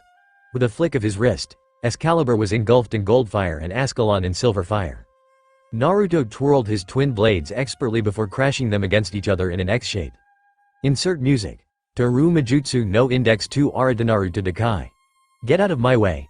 Naruto sliced the air with his legendary blades and unleashed a gold and silver cross of fire. Urza spun and released a crescent of platinum fire that impacted with the cross and resulted in a small explosion. Urza quickly spun her blade in her hands in a circle to create a shield of platinum flame as she watched Naruto leap through the smoke cloud for a double forward thrust. Urza skidded backwards and looked back slightly as she felt her boots touch the edge of the roof she and Naruto were fighting on. She then saw a shadow above her and watched as Naruto was about to ignore her fight and head towards the church to go and kill Laxus. She reacted quickly and jumped, grabbing his leg. Naruto's blue eyes widened as he was pulled down and thrown back towards the roof. Naruto kicked his leg free and backflipped so that he landed in a crouch and stabbed both of his swords down. A trail of silver and gold fire streaked across the roof, melting the brick red tiles, but Urza leapt over the lines of fire before they could touch her. She flipped in midair and gripped her sword tightly. The platinum flames grew much brighter and larger as she continued her rotation so that she was now a wheel of fire. Naruto placed his right leg behind him to gain a more stable position before he raised both his swords for a dual upward diagonal strike. The clang of metal on metal and the embers from the clashing flames forced Urza's spinning form to come to an abrupt halt. Naruto's stronger form pushed her back, but Urza was able to twist herself as she was sent back and sent an arc of platinum flame from Caliburn. Naruto sliced the arc of flame apart with Excalibur before throwing Ascalon at her head. Urza leaned backwards at her waist and used her powerful abdominal muscles to hold herself as her upper body became parallel with the roof beneath her. Ascalon exploded into a small pillar of silver flame that caused the building they were on top of to shudder violently. Naruto and Urza then ran towards each other and clashed with their blades of Merlin. Sparks and flames flew as they exchanged attacks, parrying and slashing in an effort to gain an advantage over the other. Naruto went for an upward diagonal strike, but Urza slapped the side of Excalibur away with the flat of Caliburn before twisting so that her back faced her opponent in order for her to do a backward stab. Naruto leaned his body backwards to his upper body, which would have been stabbed with Caliburn had he not dodged, was parallel to the roof. He dropped his body down to the ground and rolled out from beneath the horizontally held blade above him before going into a makeshift breakdance windmill spin so that his leg would meet Urza's bare stomach. You'd think armor would cover the user's body. Not Urza's. She had fan service armors. Urza coughed up saliva as the toe of Naruto's boot embedded itself into her midsection. Urza grunted in pain, but she powered through it and swung Caliburn up high before bringing it down in a powerful vertical slice that left a trail of platinum flame behind it. Naruto swung upwards and knocked aside the strike that resulted in Urza stumbling back a few steps. The red-haired woman snarled and her brown eyes blazed with fury towards her opponent, and Naruto was actually caught off guard as his follow-up attack was blocked quite well. Excalibur and Caliburn held their own against each other, but Urza utilized her opponent's mildly shocked state to kick his right knee. Naruto's leg twisted to the side so that he was now off balance. He quickly raised Excalibur just as Urza spun around for a spinning fire slash. Naruto used the momentum of his skidding backwards to go into a backwards roll before jumping back at his adversary. Naruto unleashed a flurry of sword strikes and Urza parried them aside. The two sword users were now leaping from building to building as they fought, with Naruto trying to decrease his proximity to the church where Laxus was fighting Natsu and Gajeel. As they reached a stalemate, Excalibur's vertical slice being held back by her upward diagonal block. Naruto leapt back and caused Urza to stumble forward due to the lack of opposing force. The blonde held out his hand and Ascalon removed itself from the far-off roof where the fight originally began. With the second sword of Merlin now back in his grasp, Naruto struck forth with a double vertical attack, but the Sword of Kings held back the blow. The force resulted in Urza's legs trembling though as the ground cracked beneath her feet. "You have improved, Urza Scarlet," Naruto pointed out. "A wielder of the Sword of Kings does make herself weak. I trained hard after the Battle of Phantom Lord and now I'm sure I can hold my own," Urza shot back. "You have improved," Naruto snarled. "But not enough to take me down, you pitiful excuse for a mage," Naruto roared. Urza's arms began to up the pace as she felt Naruto's slices beginning to increase in speed and force. "Show me," Urza gained a slightly puzzled look as Naruto continued to attack her. "Show me your power, Titania." A vertical strike from Ascalon was parried before she ducked under the spin attack from Excalibur that left an arc of golden flame flying through the air and blowing apart the side of another far-off building. "Show me that you are worthy of having that crimson hair." Urza ducked again and threads of crimson hair fluttered in the wind as Ascalon nearly decapitated her. "Show me you are worthy of having my blood in your veins." Brown eyes widened as she looked into her adversary's blue ones. A kick snapped her head upwards and also sent her airborne. Blood slipped from her burst lip. A mighty crash was heard as a powerful, fiery explosion brought Urza down to ground zero and she was now lying in the street. She had managed to raise Caliburn fast enough to block the flames from Naruto's powerful attack, but she still felt the pain of forming a crater in the street of Magnolia. She then looked up and saw Naruto descending towards her downed form for the ending blow, both swords positioned down to run her through. The image of her first encounter with the Ogono Fujin flashed before her. It was the same image. The same attack that had originally formed the scars on her flesh. "Not again." Urza clutched Caliburn tightly. "No, never again."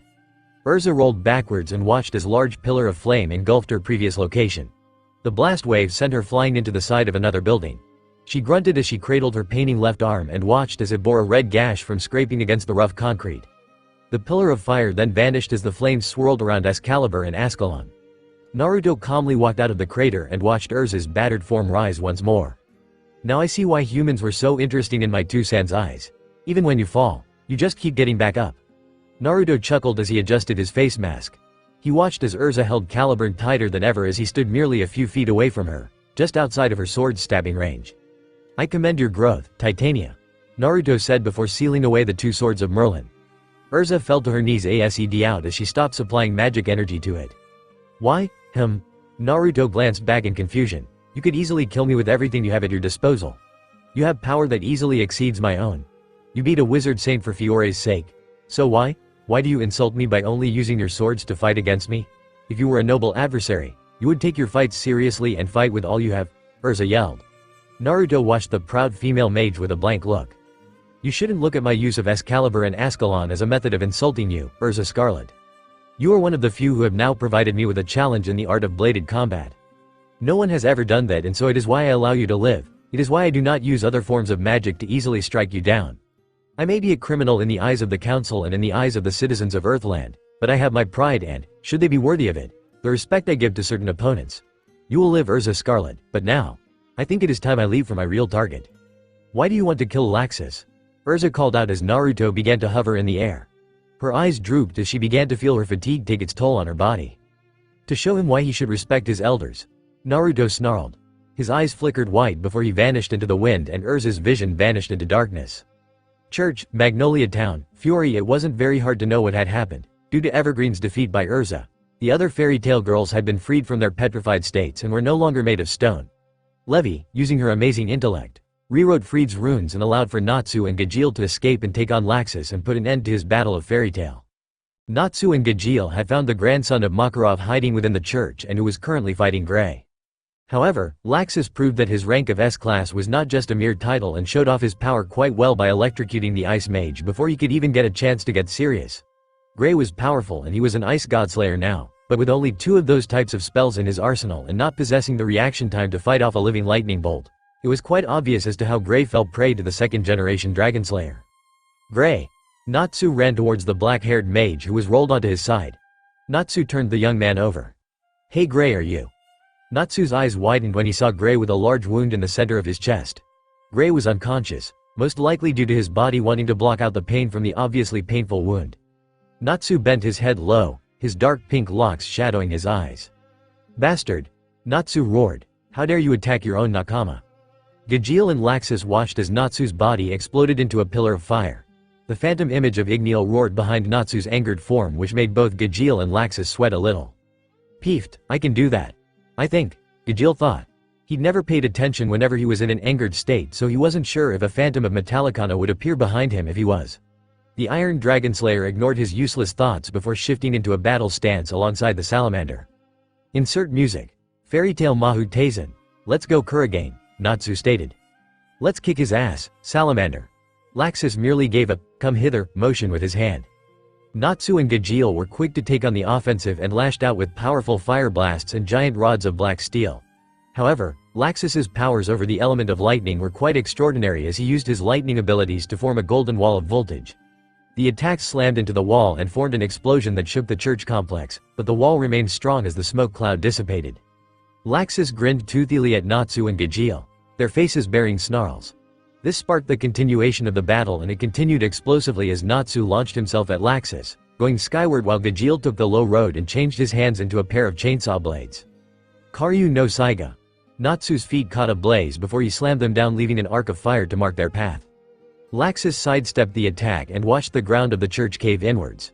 Gajeel then twisted and his chainsaw blades hummed as they began to rotate to activate the chainsaw aspect. The twisting was so that Gajeel's arm blades were now completely coated in orange-yellow flames, so that just made them 3 times more dangerous. Bad enough they were swords with chainsaw-like capabilities, but now they were swords with chainsaw-like capabilities that were on fire. Tetsuryuken. However, Laxus ducked beneath Gajeel's horizontal slice before twisting and sidestepping the following slash. Gajeel leapt as he twisted through the air and slammed his flaming chainsaw blades into the ground that left a sizable flaming crater in the ground. The flames disappeared from the chainsaw blades. Laxus backflipped through the air before voltage leaked from his body. Too slow, was his comment before he converted his body into lightning. Gajeel aimed to slash at the bolt of electricity that was Laxus, but his arm seemed to move in slow motion for the grandson of Makarov. In this form, he moved like lightning. He was lightning. The ground exploded under Gajeel's feet as Laxus's lightning body crashed into the stone. Laxus regained his original form upon making contact and held up his hand. Lightning magic. Jian, false darkness. He quickly let loose a bolt of blue lightning that struck Gajeel in the stomach and sent him skidding backwards before he stabbed his chainsaw blades into the ground and stopped his motion. He looked up to see Salamander, seeing his chance to strike. The pink-haired Dragonslayer coated his hands in flames that then lengthened to appear like wings. Natsu leapt into the air and flipped to build up momentum before slamming his arms down. Karyu no Yokugeki. The wings of flame crashed down on the area. Laxus transformed into lightning and took off. Natsu was vulnerable when he used Karyu no Yokugeki in mid-swing, as there was always that small space between the wings and thus, a space between Natsu's arms. Laxus moved at the speed of lightning. Natsu didn't even have time to blink before crashed into Natsu's body. The electricity coursed through the Fire Dragonslayer's body, causing him to convulse as Laxus regained his original form, grabbed Natsu and flipped him upside down so that he was trapped in a piledriver position. Gravity carried them down as Laxus's body enveloped both him and Natsu in blue electricity, while Natsu tried to free himself by engulfing his body in flame. Lightning magic. Liger bomb. Before they could meet the ground, Natsu released a quick burst of flame from his jaws to soften their landing, but it was still a painful one. Natsu released a cry of pain as Laxus slammed Natsu harshly into the ground. The ground was torn asunder from the force of the piledriver as lightning and fire burst up from the cracks. Natsu panted as he held his side, nursing his cracked ribs. But Natsu didn't give in as he released a burst of fire from his body.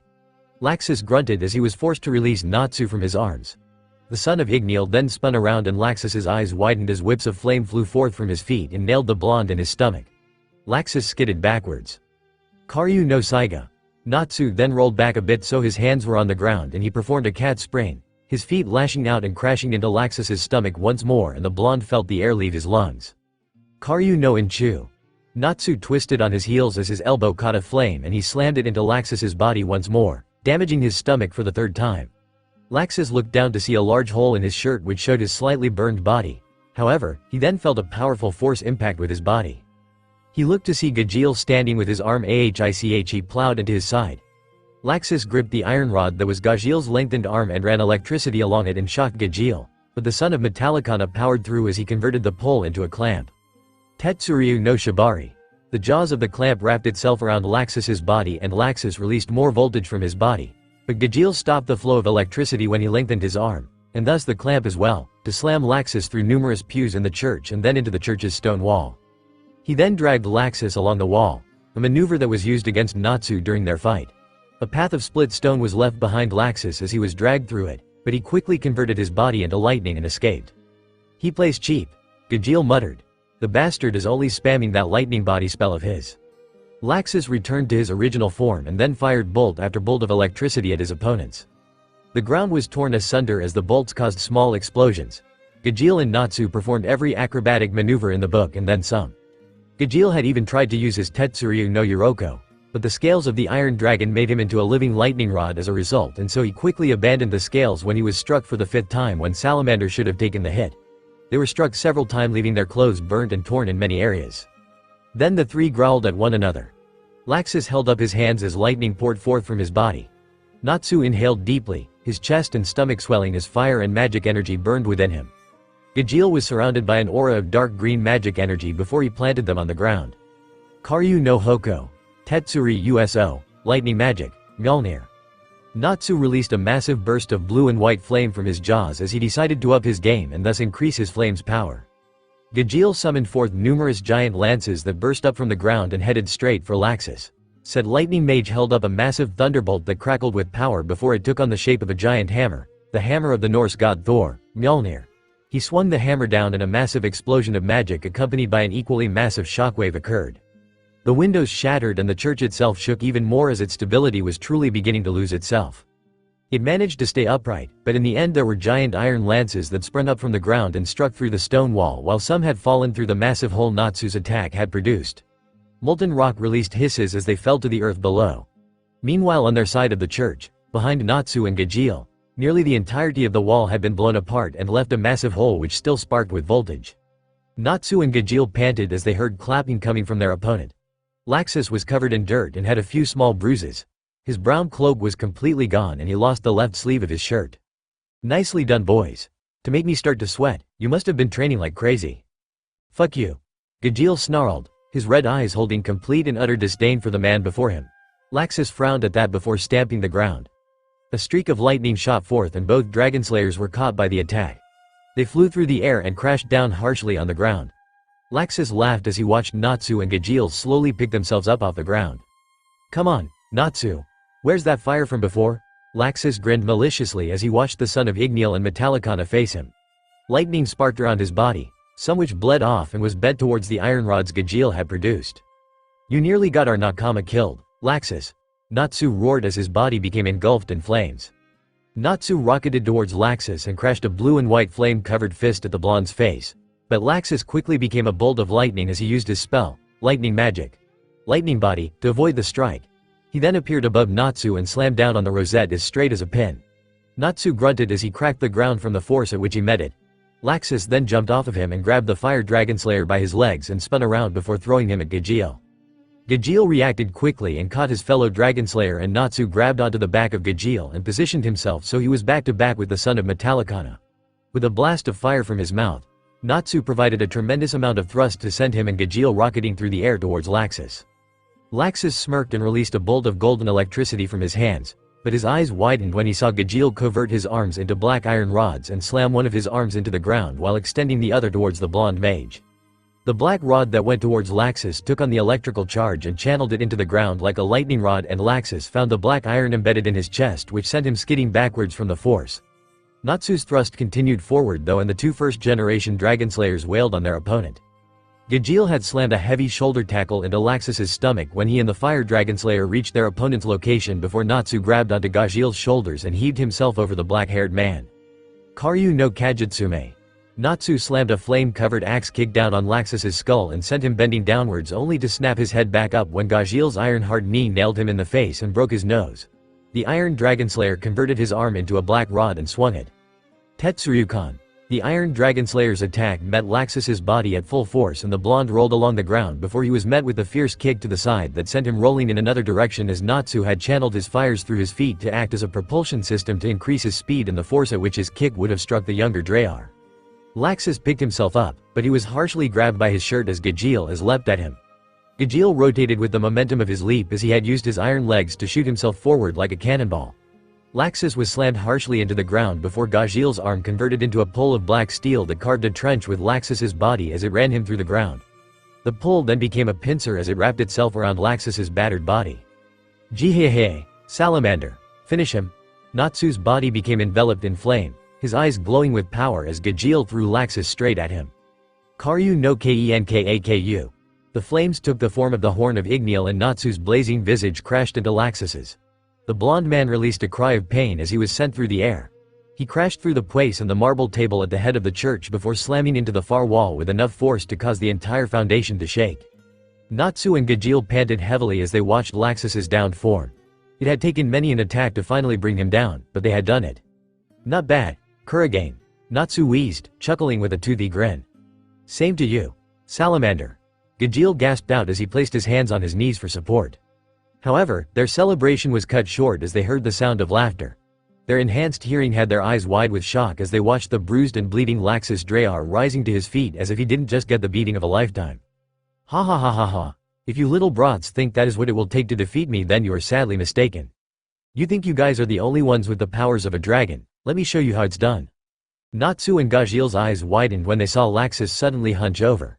His magic energy levels skyrocketed and they could visibly see it as large bolts of lightning shot forth from Laxus's muscular form.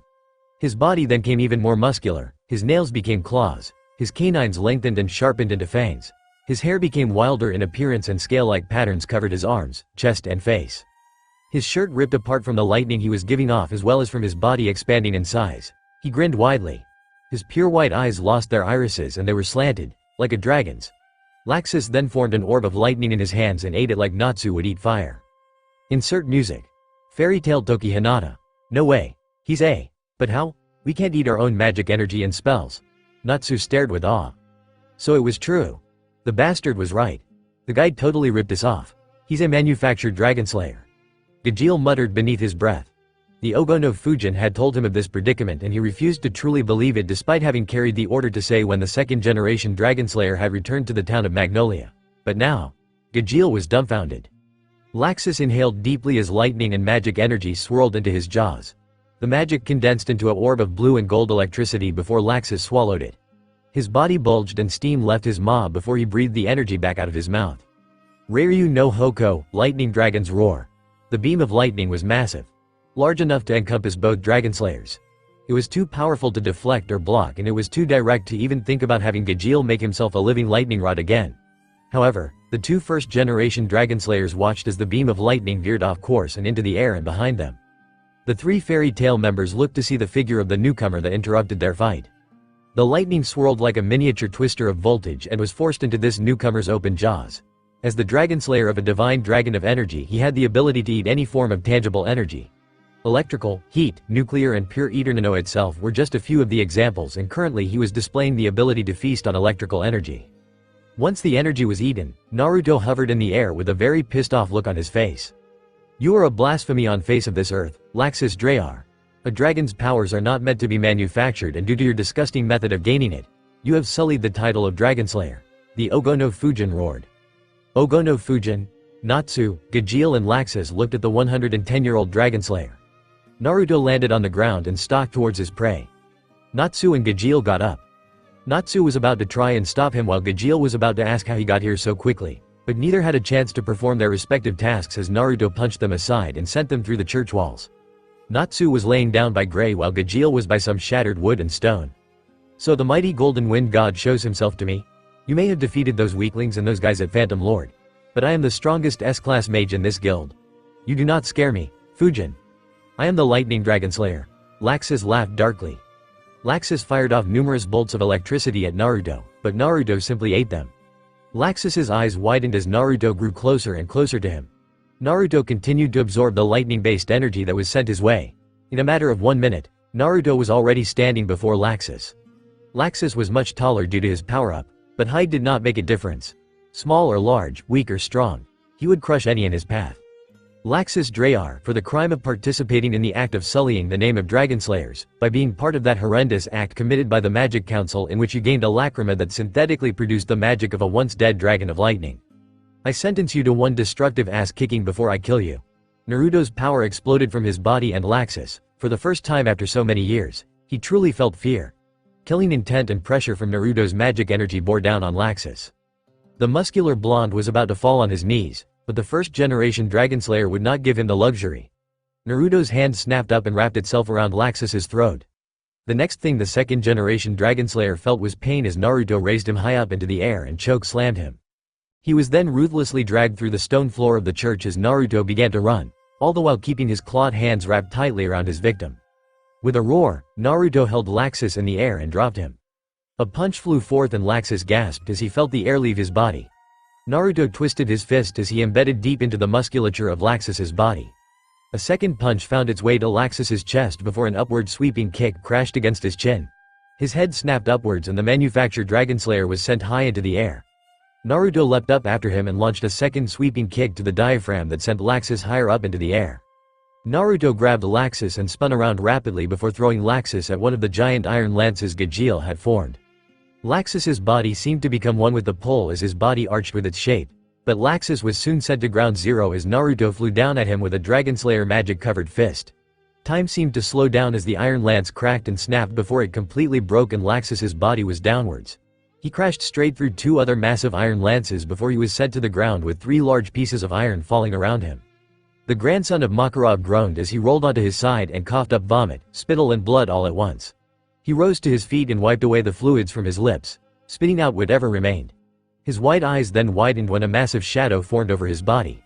One of the massive broken piece of black iron that Laxus had fallen with was hovering over his body. His eyes traveled down and there he saw the Ogono Fujin holding it with both hands. Graah! Naruto released a thunderous roar as he swung down the massive piece of black iron. Laxus converted his body into lightning and avoided the attack. The crash caused the floor of the church to gain a new crater. Naruto's white eyes shone as he glanced around for Laxus. Laxus reappeared behind his opponent and slammed a kick against the side of his body, crashing the powerful, lightning-infused strike against his ribs. Naruto roared as he skidded to the side and he turned around and swiped at Laxus. The dragon lacrima bearer leaned to the side, but 4 slash marks marred his cheek from the slashes as they scraped against his skin. Naruto then spun around and aimed a roundhouse kick to Laxus's chest. Laxus crossed his arms and took the kick, but his arms suddenly creaked and he was sent flying through the air. Laxus converted his body into lightning to save himself, but at the same time, Naruto vanished into the wind. The main 5 branches of elemental magic composed of fire, water, earth, lightning and wind. By the laws of elemental affinity, wind gave life to the fire. Fire was doused by water. Water was prevented from flowing as the earth halted its movement.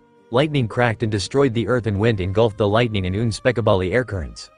A mighty crash was heard as Laxus's lightning body was struck by Naruto's wind-encased fist. Fuuton. Ran Ryukin. Laxus sped towards the ground and created a crater from the impact and he clutched his lacerated body as the storm dragon fist had sliced into his body.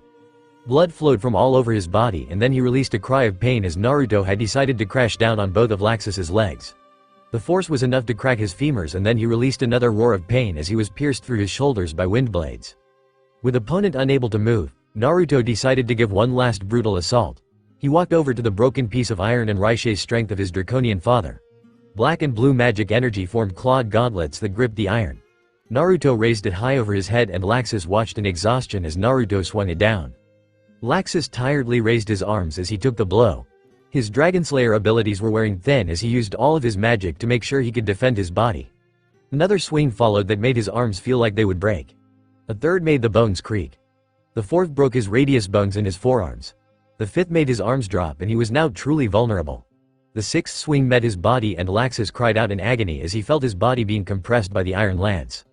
The swings continued and Laxus continued to cry out in pain. Naruto showed no mercy upon the one who bore the markings of dragons. Scale-like markings were the sign given to a Dragonslayer that worked to achieve the states of either Dragon Drive or Dragon Force. This thing had copied their powers and he had the gall to call himself the Lightning Dragonslayer. He insulted all Dragonslayers, especially ones who wielded lightning, and he insulted all dragons who wielded the element. Raiden, the current Genso member who was also given the title, Dragon of Lightning, would have completely destroyed the man before Naruto. The final swing came down and the ground burst apart and a shockwave resulted. The wind from the shockwave made the church rattle before it began to tumble. Bricks and stone began to fall down as the church began to lose its stability. Naruto walked up to Laxus's downed form and saw the young man's draconian features begin vanish. His breathing was ragged as blood flowed from his wounds. His arms and legs were probably broken and many ribs cracked and or broken. But that would not do. Naruto looked down at Laxus's abdominal area and thrust his arm back. With a growl, Naruto's eyes shone brighter than ever with the rage of the black dragon and he brought his hand down. Laxus's body shuddered lightly as Naruto plunged his arm into Laxus's stomach. Laxus's eyes shot open as they reverted from slanted and white to rounded and bearing dark-colored irises. He felt as Naruto's hand touched against his internal body.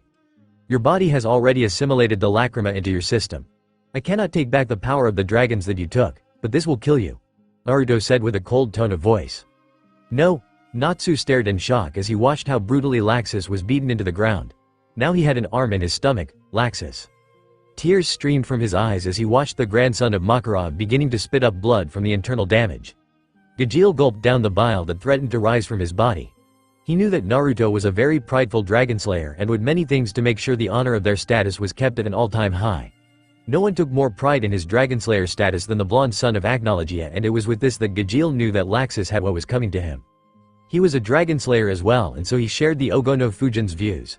A Dragonslayer should be taught by a dragon to gain the power, not gain it through such blasphemous means as the dragon lacrima. Naruto watched as Laxus's eyes flickered. The masked blonde watched as Laxus struggled to hold on to his life. His will to live in strong, commendable, but you deserved this death, Laxus Drayar, Naruto thought. Insert music. 2 steps from Hell Exodus. However, the blonde's eyes suddenly widened as he felt a massive spike in magic energy. The spike was extremely large, and though he described it as massive, Naruto felt that the word was an understatement. It was truly gargantuan. He looked up and a pillar of light lay in front of the church's destroyed entrance. The light then expanded outwards and the already collapsing church was utterly removed from existence as a massive pulse of light energy that blew it apart.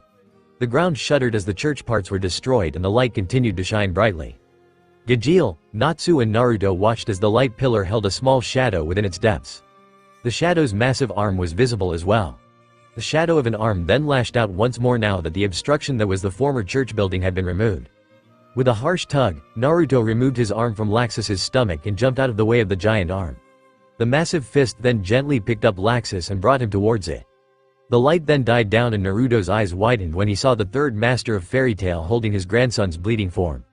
Makarov rested Laxus down near him and then made numerous hand motions before clapping his hands together. Light magic. Blessing of Apollo. A gentle wave of light magic washed over Laxus's body and then he was encapsulated in an orb of light.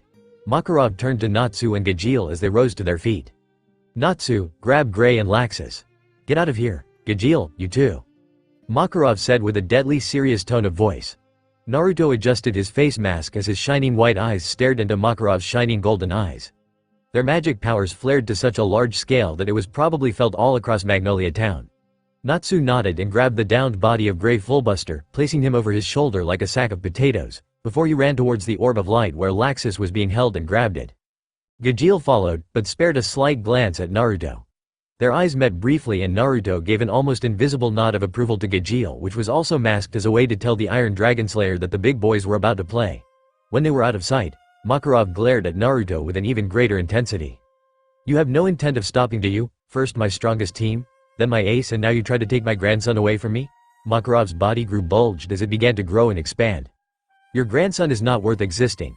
I must do what is necessary for the pride of all who bear the title of Dragonslayer. Your grandson was a blasphemy, a deviant who sullied that title.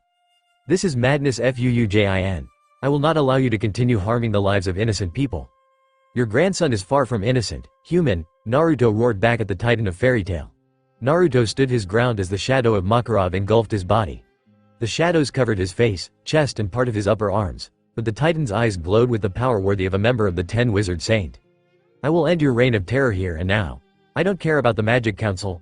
I don't care about the other Wizard Saints. I don't care about my status, not anymore. I will do what many have failed to do. I will kill you. Sleeping dragons are the most volatile creatures, wake them. And they will strike without mercy and with the intent to kill. The image of Agnologia sprung up behind Naruto as his magic power was released to its highest capacity in Naruto's initial Dragonslayer state.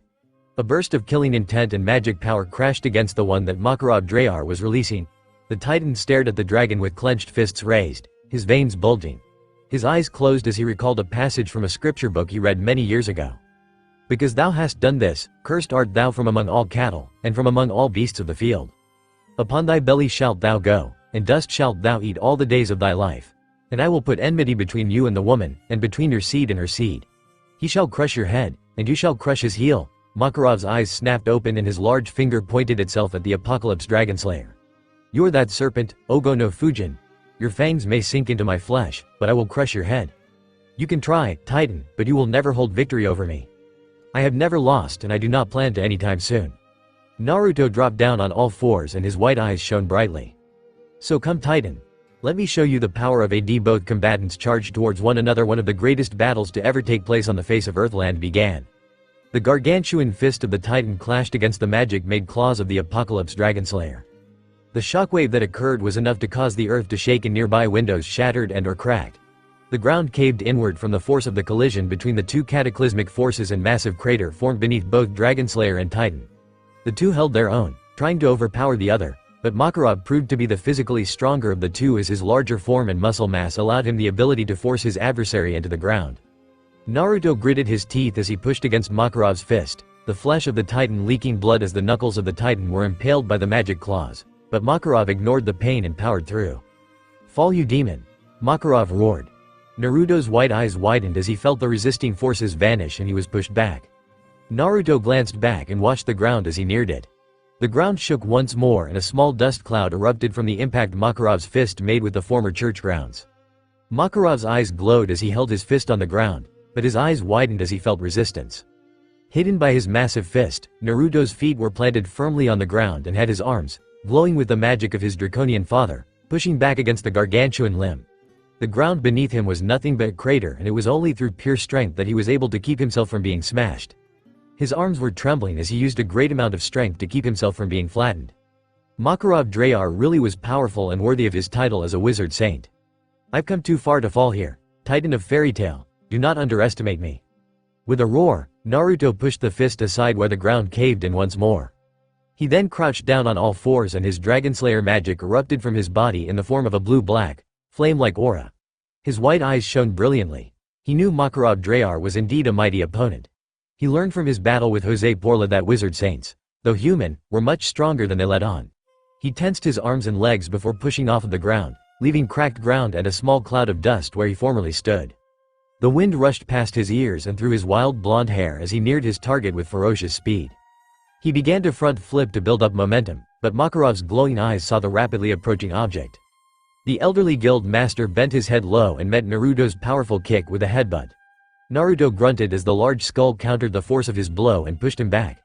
A giant shadow formed over his body and Naruto found a terrific force impact with his body. Makarov had used his hand that wasn't in contact with the ground beneath him and slammed it down on Naruto as if he were an insignificant fly. Naruto tumbled through the air towards the ground, but managed to right himself and flew out of the way of the punch that had followed after him. He then flew towards the arm and raised his arms high into the air as they became coated in magic in the shape of claws. He dragged them along Makarov's arm and 6 lines of blood were formed as Naruto ran along Makarov's arm and carved the Titan's flesh like a freshly cooked turkey. Makarov released a cry of pain and shook his arm to get Naruto off. The blonde stumbled from being shaken and instead of falling, he leapt into the air and stretched out his arms while spinning. Mokashiryu no Shippo. A twin spear-like tail made of magic energy sprouted out of Naruto's tailbone area and sliced through the air, aiming to slash into Makarov's flesh. The wizard saint then decided to duck beneath the attack and with a loud battle cry, he let his fist fly. Naruto's eyes widened and crossed his arms in front of his body. Magic fueled his muscles and reinforced his bones, but the pain was still present. The cry that elicited from his throat was music to Makarov's ears and time seemed to slow down as the impact registered with Naruto's body. And then he flew. Naruto was sent rocketing through the air from the force of the punch. He bounced across buildings, crashed through multitudes of chimneys and skidded along the tiles of roofs and sent them every which way as his momentum removed them from their original positions. As he rolled along a roof, he twisted his body to right himself and dug his claws into the concrete of the top of the building he was currently atop of. His claws carved 10 straight lines into the thick stone and a pair of trenches marked the path of his feet as he dug his boots into the roof as well. The blonde Dragonslayer gritted his teeth as he focused on stopping and finally friction came through for him. He slowed down and then came to a stop. He panted as he felt his entire body throb from the pain it was experiencing and he rose to his feet. He looked down at himself and snarled as he saw his cloak had been torn in many places from ripping through the roof tiles and breaking through buildings. A line of blood escaped his burst lip and another escaped from his skull. With a growl he wiped away the red liquid of life and felt his parent's seal beginning to heal his wounds. However, as he glanced up, his glowing eyes widened when he noticed something. He was extremely far away from his original location. The church had stood in the center of the massive town of Magnolia, and Makarov's punch had struck him with a great amount of force, but to think it was that powerful to bring him all the way to the edge of the town was practically astounding. The gargantuan form of Makarov turned to face him, and with an audible grunt of disapproval at seeing his adversary still standing, Makarov turned his entire body and began to walk. The ground trembled with each step, but then the steps quickened. Makarov was now beginning to break out into a jog, but the steps continued to increase in amount until finally, the Titan of Fairy Tail broke out into a run. Naruto growled as he stamped his feet into the roof that stood at the edge of the town and glared at Makarov's rapidly approaching form. "You want to fight?" Naruto called out to the glowing-eyed giant before hovering in the air. "Let's go. I will end you, OGONNOFUUJIN," Makarov declared before swiping his hand across the roof of the building, and the roof was completely obliterated. Makarov's eyes narrowed as he saw no sign of the Ogono Fujin flying through the air from his strike. He quickly diverted his attention to the building below him and released a mental sigh of relief when he saw the building was empty and abandoned. "No one got hurt," he muttered as he placed his hand on his chest. "Mokashiryu no Hakai Tsume," Makarov's eyes widened as he heard the voice of the Apocalypse Dragonslayer.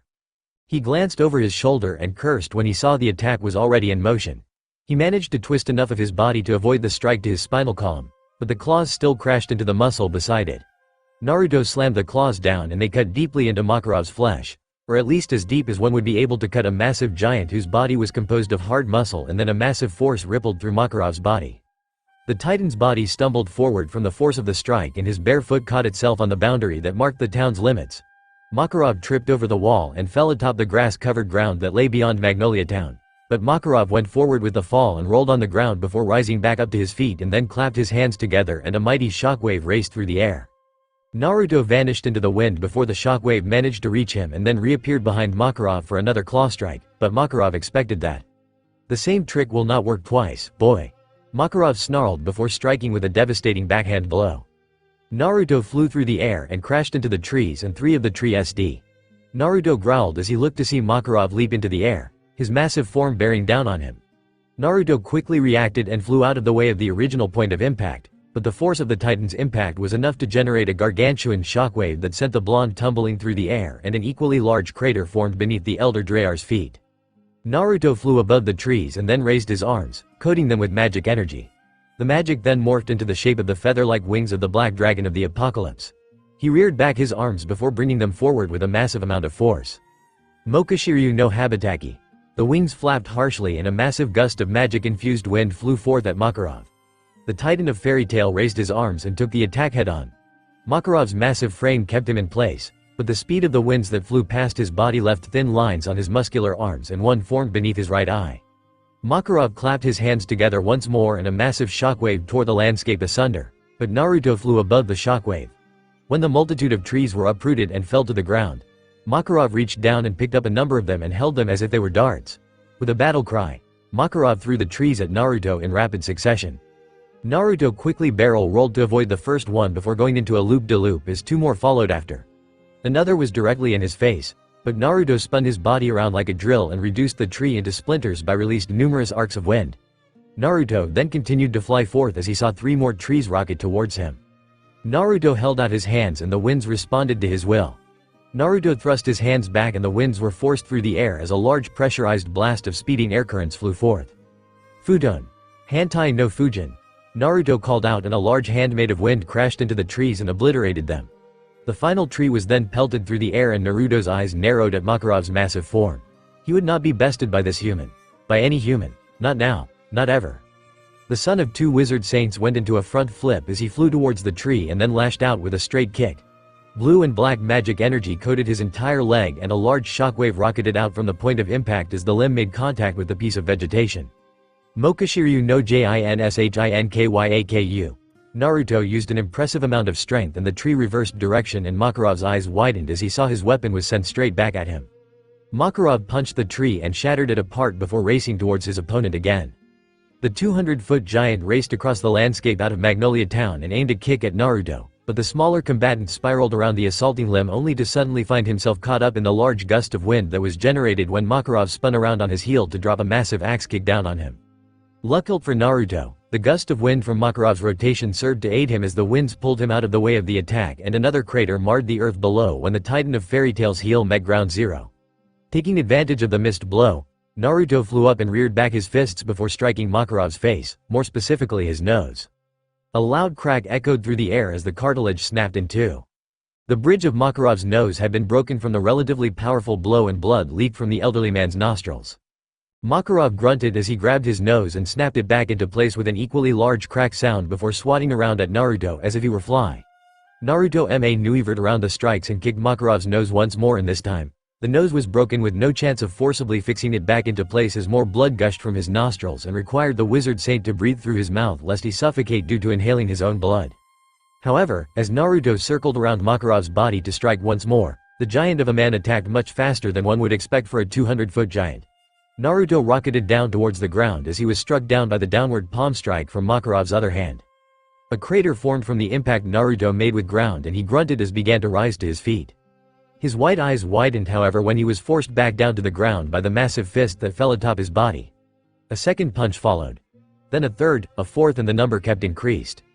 Naruto released cry after cry of pain as the punches of the giant impacted with his body, and it was only the durability of 110 years of training with a dragon-like technology that kept him from being broken apart like a piece of glass. Insert music. Mirai Nikki Volume 3 Track 05. Naruto then raised his hands and unleashed large blade of wind from them both and stabbed them into Makarov's knuckles once more. Makarov grunted in pain as he felt the wind blades cut into the metacarpal bones of his massive hands. Naruto saw his chance when Makarov halted his attack due to the pain of his counterattack. He quickly got up and popped his dislocated right shoulder back into place and hissed in pain as he felt his bones mending back together. The son of two wizard saints leapt into the air, wind blades still active, before vanishing into the wind. Makarov quickly raised his arms to cover his face and upper body. Makarov grunted in pain as he felt the wind blades slash into his body, cutting into the muscle, but due to them being tensed, they didn't get very deep to cause any significant damage. It still hurt like hell though. Naruto then reappeared as if out of nowhere, accompanied by a gust of wind, atop a tree in kneeling position with his arms crossed. Futon. Mugon no Inatsusha. He muttered before leaping onto another tree when Makarov's foot kicked his previous perch away. Makarov raised his arms high above his head and clenched his hands into fists, and with a mighty roar, he threw them down. The ground shook as if an earthquake had hit and the earth was torn asunder. Naruto was caught off guard by the sudden attack, and he fell from his perch only to be caught within the tight grip of Makarov Drayar. The wizard saint of Fairy Tail began to squeeze, and Naruto huffed and wheezed as he felt his lungs being constricted by the titan's grip. "You have brought fear into my family's hearts, and you shed their blood without any form of remorse," Makarov bellowed. "My strongest team, then Gildarts and now Laxus? Why must you only bring such misery to my guild?" Naruto's eyes widened at Makarov's words, and his glowing white orbs seemed to dim as they were processed in his mind. But that surprise was soon replaced by rage. "You think I wished to harm them?" Naruto roared. Makarov's glowing eyes gained a perplexed look, but the golden orbs soon became filled with surprise when Naruto's magic exploded out of his body as the blonde roared in anger. "I met your so-called strongest team and gave them the opportunity to flee. They did not take it." Naruto's magic burst freed him from Makarov's grip, and the Titan of Fairy Tail soon found his adversary missing from his hands. His head then snapped upwards from the force of the kick that impacted with his chin. A punch crashed against his cheek with enough force to send his head facing directly to the right. Makarov snarled and made a chopping motion with his hand, but Naruto flew up to avoid the blow. "Shut up," Makarov yelled. "I met your so-called ace, and it was obvious that it was by your orders, Makarov Drayar, that he came after me." Naruto bombarded Makarov's body with blows to the face that sent the giant stumbling back from the force. He slashed Makarov's chest with a Mokashiryu no Soso and left an X-shaped wound that stretched from the pectorals to the lower obliques before flying forth and crashing a devastating magic infram. "It was your own dragon-damned fault for your ace, Gildarts Clive, to meet his end by my hands." "Shut up." Makarov raised his arms and slammed them down on the ground as his attack missed his primary target, and a crater was formed once more, and the landscape was beginning to change from the titanic battle that was taking place. "And your grandson was the one who chose to defile the name of Dragonslayers. He took the dragon lacrima of his own free will and became a manufactured abomination of the magical world that should not exist in the same realm as us. He deserved what he got, and you should deserve death as well, because you were the one that allowed the brat to take the dragon Lachryma," Naruto roared. "You are the one who has caused all of this to come upon your guild, Makarov Dreyar. You are the one who allowed the strongest team to take that EISENWALD mission. You were the one that sent guild darts after me and my partner, and you were the fucking one who got your grandson to take that abominable sphere and bind it to his body. This is all your fault." Makarov then snapped at that. "Shut the fucking hell up." Makarov released a flurry of wild blows, but Naruto flew around them all using his small size and superior speed to his advantage. Tears flowed from Makarov's eyes as he continued to try and strike his opponent. Though a majority of his brain was focused on the fight, a little part in the back processed the words the son of two wizard saints had just said. Damn it. He's right. The one involving Natsu and the others was beyond my control, since they didn't expect this monster to show up there, but I was the one who sent guild darts after them. With each strike Makarov's distracted form dealt, Naruto avoided it and countered by leaving 3 lines of crimson on the giant's arms as he slashed at the assaulting limbs with his magic-encased claws. I was the one who helped B1 to get Laxus to take the lacrima to make him a Dragonslayer, to make him strong. Why is everything my fault? Makarov released a roar of anguish as he slammed his fists against Naruto's body. Naruto held out his arms and pushed against the massive limbs, but then he felt the momentum slow when he saw Makarov's face stained with tears and his focus on the fight decreased a bit. Naruto quickly dove beneath the horizontal chop that his adversary aimed at him. He coated his right arm with black and blue magic energy, and the magic energy fashioned itself into the image of the black dragon of the apocalypse's head, fangs bared. The blonde then flew at high speeds and the sound barrier broke behind him as he neared his target. Makarov lashed out at Naruto with a kick, but Naruto flew around the massive leg and manipulated the passing winds to give him an even larger boost in speed. He vanished into the wind and another boom was heard. Naruto reappeared beneath Makarov's head and with a roar, crashed a powerful uppercut to the chin. Mokashiryu no Kuroi Kiba. Makarov's head snapped upwards from the blow before it was slapped to the side as Naruto attacked with again and slammed both fists against the master of Fairy Tail's right cheek. The muscular giant roared and swatted at Naruto, but the blonde Dragonslayer avoided the Titan's attack and circled around before dive-bombing the gray-haired guild master. As he fell towards his opponent, he flipped rapidly to build up even more momentum. When he found he built up enough momentum, the Dragonslayer of Agnologia struck and slammed a dual axe kick to the skull. Mokashiryu no Jinshinkyaku, and with that blow, Makarov stumbled backwards before his body began to tilt. With a resounding crash that shook the very earth, the Titan of Fairy Tail, the immovable fortress of a mage, had been moved and collided with the earth beneath him. Insert music. Guilty Crown Bios, Riverfront, Magnolia Town, Fury. The demon of Fairy Tail and the Onibi Myobu stood within the crater that was the result of their first clash. The three-tailed kitsune swished his rear appendages as the demonic-looking mage did the same with her reptilian-like one. Kurama and Mirajane circled one another within the crater they had created, and the demonic kitsune observed his opponent.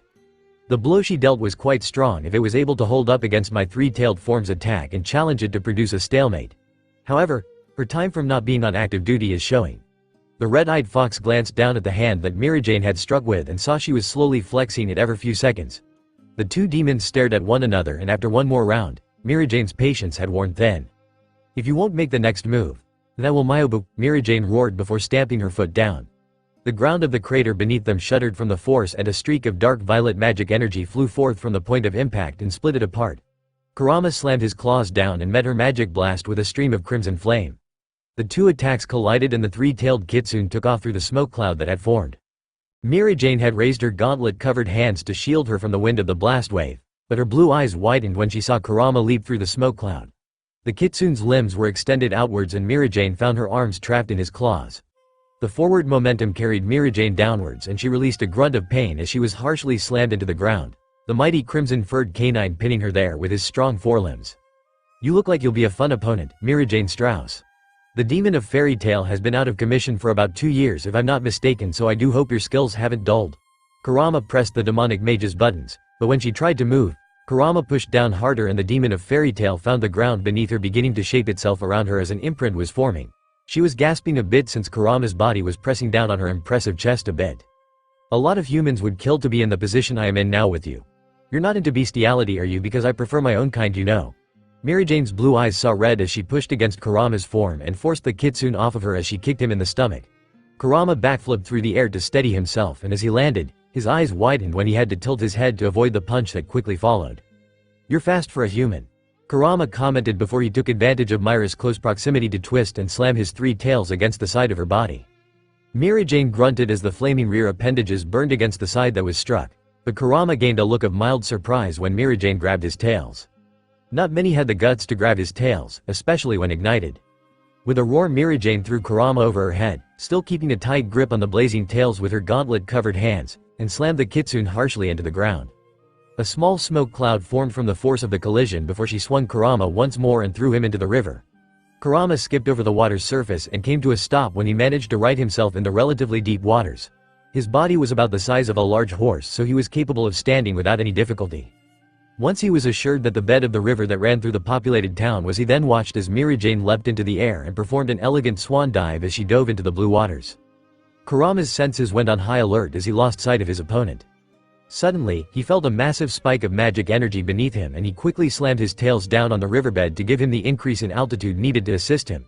He glanced down as his eyes widened as the water in his previous location had begun to swirl around and become a massive whirlpool. The waters then began to rise as if the currents had a mind of its own. But the airborne kitsune's eyes spotted the white in the center of the whirlpool. Mirijane spun around rapidly in order to make the waters rotate at a high enough velocity. Once she reached the necessary velocity, the waters swirled and gathered into her hands and the massive whirlpool rocketed from her clawed gauntlets. Evil explosion. The massive blast of swirling water traveled rapidly through the air and Kurama grunted as he was struck with it. He tumbled through the air and over a multitude of buildings before he bounced across one tiled roof. With the bounce, he managed to flip and right himself and then jumped to the side as Mirijane's winged form went to crash a hammer blow down on him. Mirijane snarled as the roof tiled were broken from the force of her strike and lashed out with her heavy, scaled tail. However, Kurama's own tail struck and blocked the attack before coiling itself around her own. Mirijane was swung through the air and released a grunt of pain for every chimney she was slammed through. Kurama pulled Mirijane back towards him, dragging her along the surface of the rooftops, and when she was close enough, he released her to allow her momentum to carry her along. She spread her bat-like wings in an attempt to slow herself, but it was already too late as Kurama's jaws were already agape. The powerful stream of fire that exploded out of his mouth fashioned itself into the shape of a massive fox head with its fangs bared. Kitsune no Koenga. The fox head of crimson flame howled like its user and Mirijane screamed bloody murder as her body was encompassed in the fiery blast. The fox head carried her through the air before she slammed into the ground where the church had once been. A suitably large crater had formed where Mirijane's body had been, and she quickly rolled with her fall as Kurama had shot through the air, using the flames that came from his feet to give himself the temporary ability of flight. As he fell, his body became encased in fire and Mirijane quickly grabbed a piece of the rubble on the former church grounds and heaved the heavy piece of rock at Kurama. The three-tailed kitsune broke through the brittle rock like it was made of tissue paper, but the small shield had given enough time for Mirijane to react as her clawed gauntlets became coated in darkness. The user of Takeover. Satan's soul released a battle cry as she reared back both gauntlets and forcefully brought them forward. Fire rocket. Devil's destruction. Both attacks crashed against one another and the flames and darkness battled for dominance. Eventually, an explosion resulted that sent both combatants rolling along the ground. Kurama and Mirijane quickly recovered and the fox released a tongue of flame once more, but Mirijane ducked underneath it and slashed the air with her claws. Four large arcs of darkness tore long gashes in the ground as they barreled towards Kurama. The red-eyed kitsune skidded backwards as the attack impacted with his body and his head snapped up when Mirijane spread her wings in order to speed towards him and crash a darkness energy-encased fist on the underside of his jaw. Before he could fly away, Mirijane lashed out and grabbed him and pulled him back down to earth where he lay in his own personal crater. Mirijane leapt at him and clasped her gauntlet-covered arms above her head to strike the kitsune with a hammer blow, but her blue eyes widened as Kurama's tails lashed out at her, binding her wrists and both her legs. She flapped her wings furiously and lashed out with her heavy tail to slam it against the tails that bound her legs, but to no avail. "You are doing quite well to keep up with my three-tailed form, Mirijane." Kurama chuckled. "But you're still quite far away from having me go to four tails, my pretty little demon. Now then, let's have some fun and show this old dog if you've learned any new tricks, ne Mirijane." Kurama laughed darkly. With that, Mirijane found her bound body moving against her will as Kurama rocked backwards. Now laying on his back, Kurama positioned his back legs to press against Myra's stomach while he loosed the grip around her shoulder before bending his limbs and pushing her upwards. Mirijane flew skyward and Kurama leapt after her. The exceed-turned kitsune twisted in the air and slammed his tails against her body, and the demon of fairy tale flew through the air. Kurama took a deep breath and inhaled a great amount of air into his lungs before exhaling with great force. Gukakyu. The mighty fireball flew forth from his jaws and sped after Mirijane, and it went even faster when Kurama pushed it along by sending another tongue of crimson flame after the spheroid of burning oxygen and magic energy. Myra's eyes widened when she saw the fireball, and she quickly spread her wings and flew away from the projectile that neared her form. However, once she gained enough distance, she spun around and her gauntlets became coated in dark violet flames. She held out her clawed hands and suddenly the crimson flames were absorbed into the black flames of her gauntlets. Mary Jane moved her arms in a flowing motion as if it were water before she made a circling motion with both. Amaterasu. Kurama's eyes gained an impressed look as he witnessed his flames being turned against him, and Kurama licked his lips when he watched them return to him at twice the intensity and twice the force. Kurama opened his maw as the newly made flames of Mirajane sped towards their target, and then they swirled into his open jaws. The flames continued to flow into his stomach, and Kurama chuckled as he swished his four tails contently and looked at Mirajane's surprised and annoyed expressions. "I'm a fire-using entity, and my wanted poster even says I am capable of eating and manipulating fire. You're slipping, demon." Kurama snarled before he tensed his legs. Mirajane didn't even have time to blink before Kurama vanished from his location. The four-tailed kitsune slammed into her faraway body as he shoulder-tackled her. Time seemed to slow for the white-haired mage before the impact fully registered with her body, and she sped towards the ground. Her speeding form sent brick and stone soaring through the air as she carved a trench in the ground when she made contact with the streets. She quickly performed a backwards roll to avoid the kitsune when he slammed down on her former location, and she unleashed a blast of dark energy at the fox's muzzle. The fire-using canine shook his head as the explosion that formed kicked up a small dust cloud, and suddenly he found his head grabbed by the girl's clawed hands. She then charged violet electricity into her gauntlets and unleashed them upon the kitsune. Evil spark. Kurama's eyes turned white as violet electricity ran across his body and sent his body into spasms from the electrocution he was given. He was launched skyward, and the white-haired mage spread her bat-like wings and sped after her airborne foe. When she reached his location, she held out her hands and a violet magic seal formed next to Kurama. Evil push. The kitsune was suddenly forced to spiral through the air as he was blasted towards the eastern edge of Magnolia Town. Naruto and Makarov having gone to the southern edge. When he crashed into the ground, he skidded along the ground and slammed into a tree with enough force to crack the bark. "And now that we're outside of the town, I can let loose." Mirajane cried out as she flew in the air above Kurama and dove down towards him. The kitsune shook his head to rid it of the small headache he got from hitting the tree, but that was practically pointless as Myra's claws wrapped themselves around his throat and he forced through the tree, resulting in it toppling to the side, and he was dragged through the dirt and mud. Mirajane then went into a forward roll and he was pulled down onto the ground and put into a chokehold with her left arm while her right arm rained down punches on his face. Kurama grunted with each blow and even had some ringing in his ears when she boxed them. She then got up and spun around, and Kurama was now locked within an earthen embrace-s body into the ground.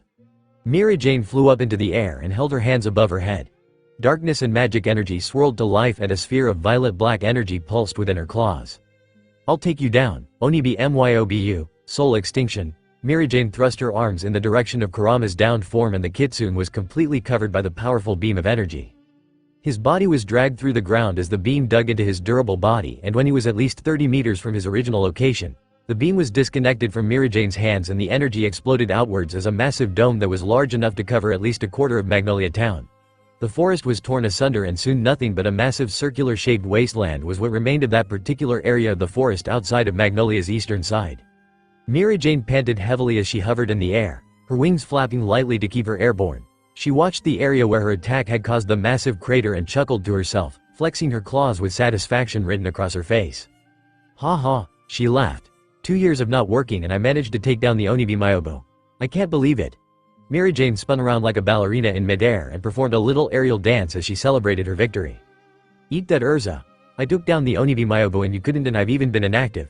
Woo, I'm a badass." Mirajane cheered as she pumped her fists in the air, her personality from when she was younger beginning to break through. She then steadied herself when she felt the massive quakes behind her, and her blue eyes widened when she saw her master, the Titan Makarov, in all his 200-foot-tall glory and glowing golden eyes, fighting a streak of blue and black magic energy. He had a large X-shaped wound that stretched from his pectorals to his obliques, and numerous small cuts marred his arms.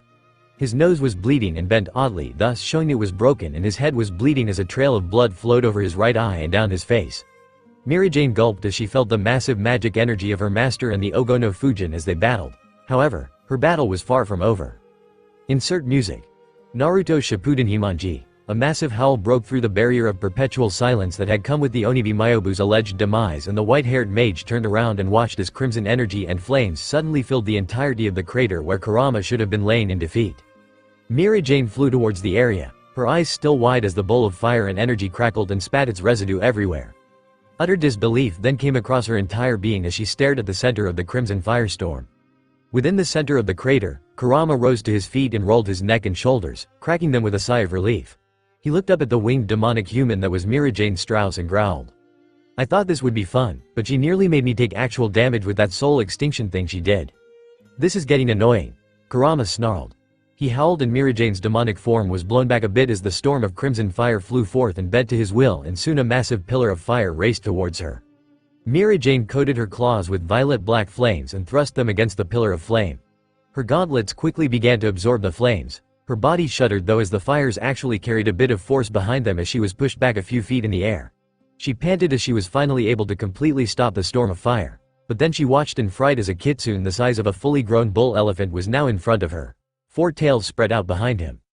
She didn't even have time to use Amaterasu as her concentration over the magic flames was lost upon Kurama going into a front flip and slamming down his 4 massive tails on her much smaller body. She descended to ground zero like a falling meteor and the ground shook as Kurama landed in front of her. She was then raised into the air as Kurama slapped her aside with his massive hand like forepaws. She skidded along the ground and then found herself being dragged along the ground as Kurama lengthened his tails and had all 4 slam into her stomach as he did so. His rear appendages burst into flame and Mirajane released a scream that would have even some of the most heartless scum on earth weep for her. The agony was unlike any other.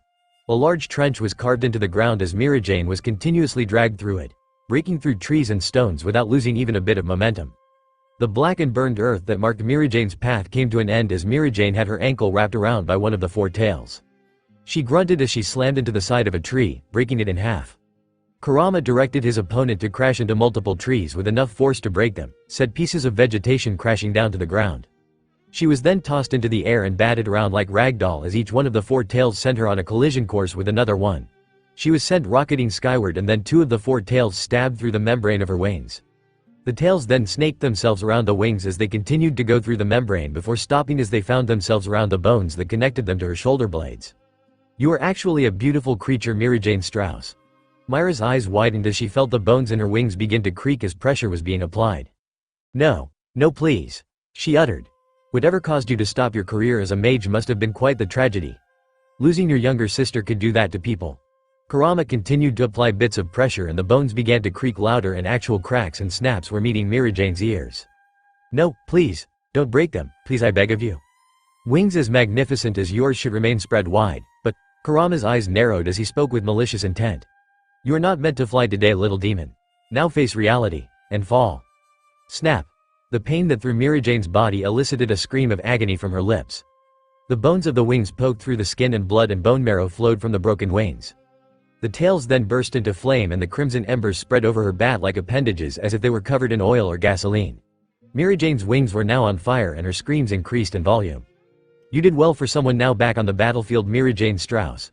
Kurama nodded in respect to the demon of fairy tale. He removed his tails from Mirajane's wings and then raised all of them high as the female's body began to drop, her consciousness fading in and out due to the pain. Rest your eyes, little demon, as I will hope to face you once more on the field of battle. All 4 tails broke out into a blaze and they all came down together and crashed down on Mirajane's form. Mirajane crashed into the ground and Kurama's 4 tails followed after her. A mighty crash was heard followed by the epic explosion.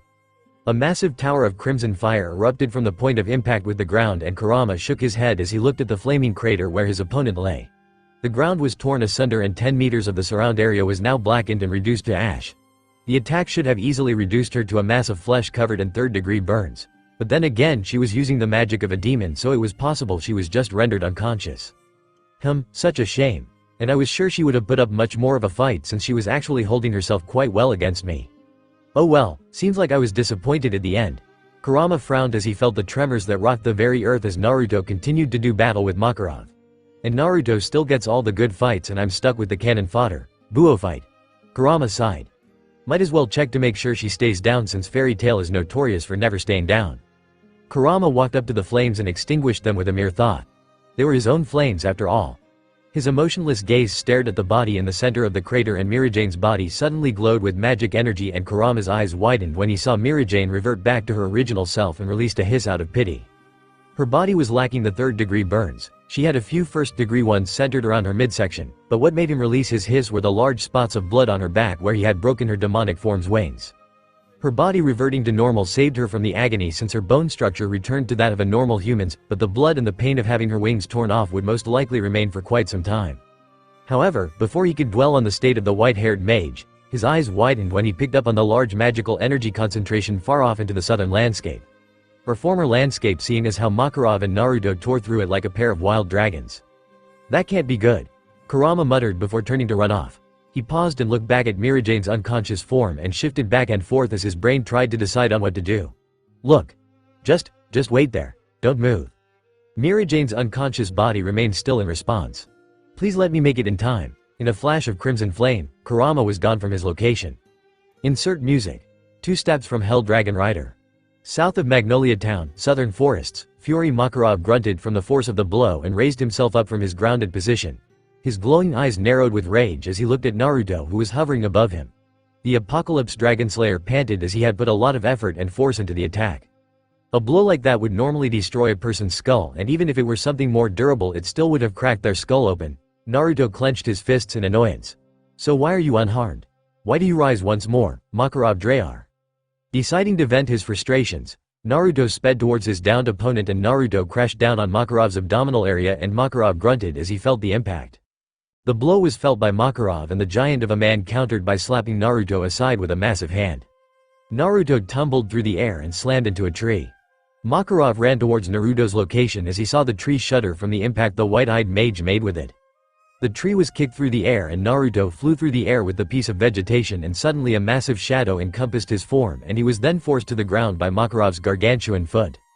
Naruto coughed up a large glob of blood as he felt his body being compressed by the force of the strike. Makarov then drove his foot further down into the ground and began to drag it along, carving a large trench with his foot as he carried Naruto's smaller body along. When he felt he was good and ready, Makarov raised his foot as if he were kicking a football and Naruto's bleeding visage tumbled through the air once more and he released a stifled cry of pain when he slammed into the side of a mountain, trapped within the deep imprint he left in it. The impact was great enough to send a crack that descended from his point of impact to the ground below and then some. Makarov then reared back his fist as he charged forwards.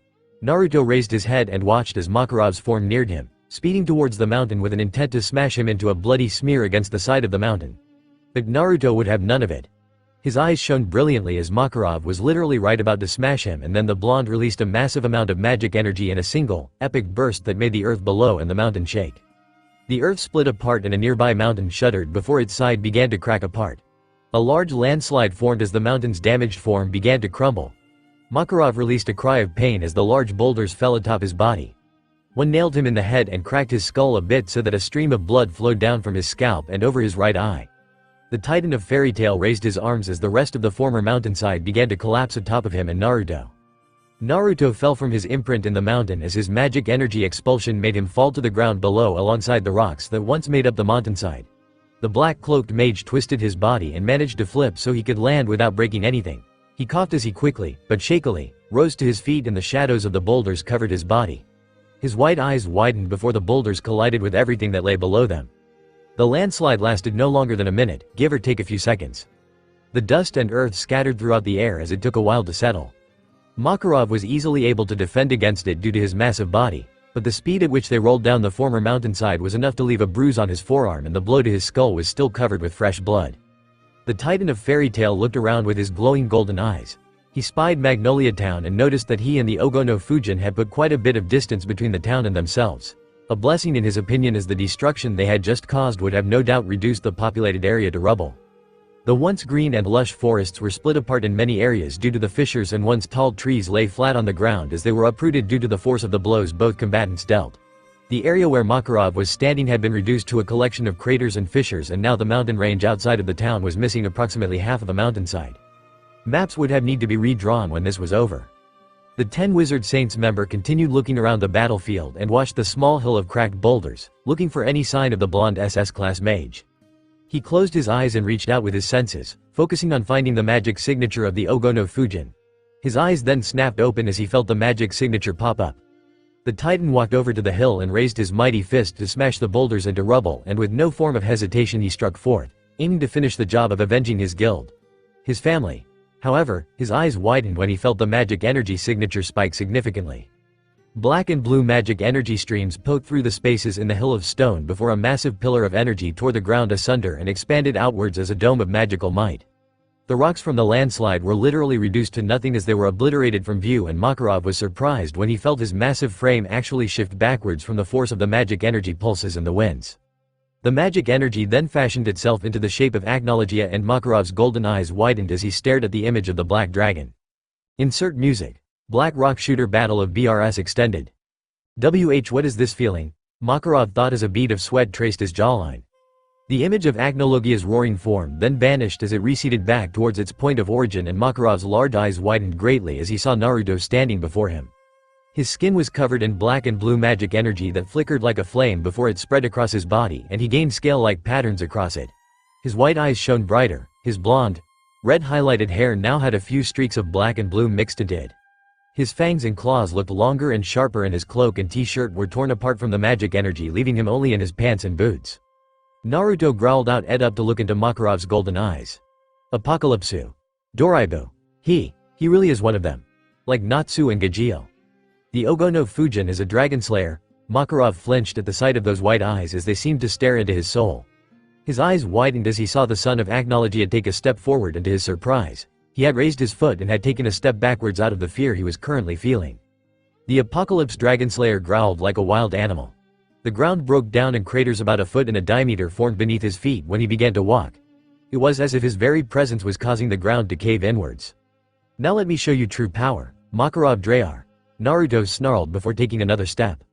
This time, the cracks beneath his feet were much larger, and in a flicker of movement, he was gone from view.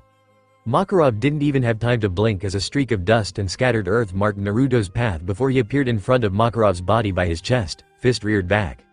The arm then shot forth with great speed and power, and the attack nailed Makarov against his pectoral. The blow may have been small in size, but the effect was devastatingly large as Makarov was actually sent stumbling 1 or 2 steps backwards from the force of the strike. A small dot of purple marked the internal bleeding that was occurring. Another punch was sent flying towards Makarov's form, and the Titan decided to counter this time with his own fist.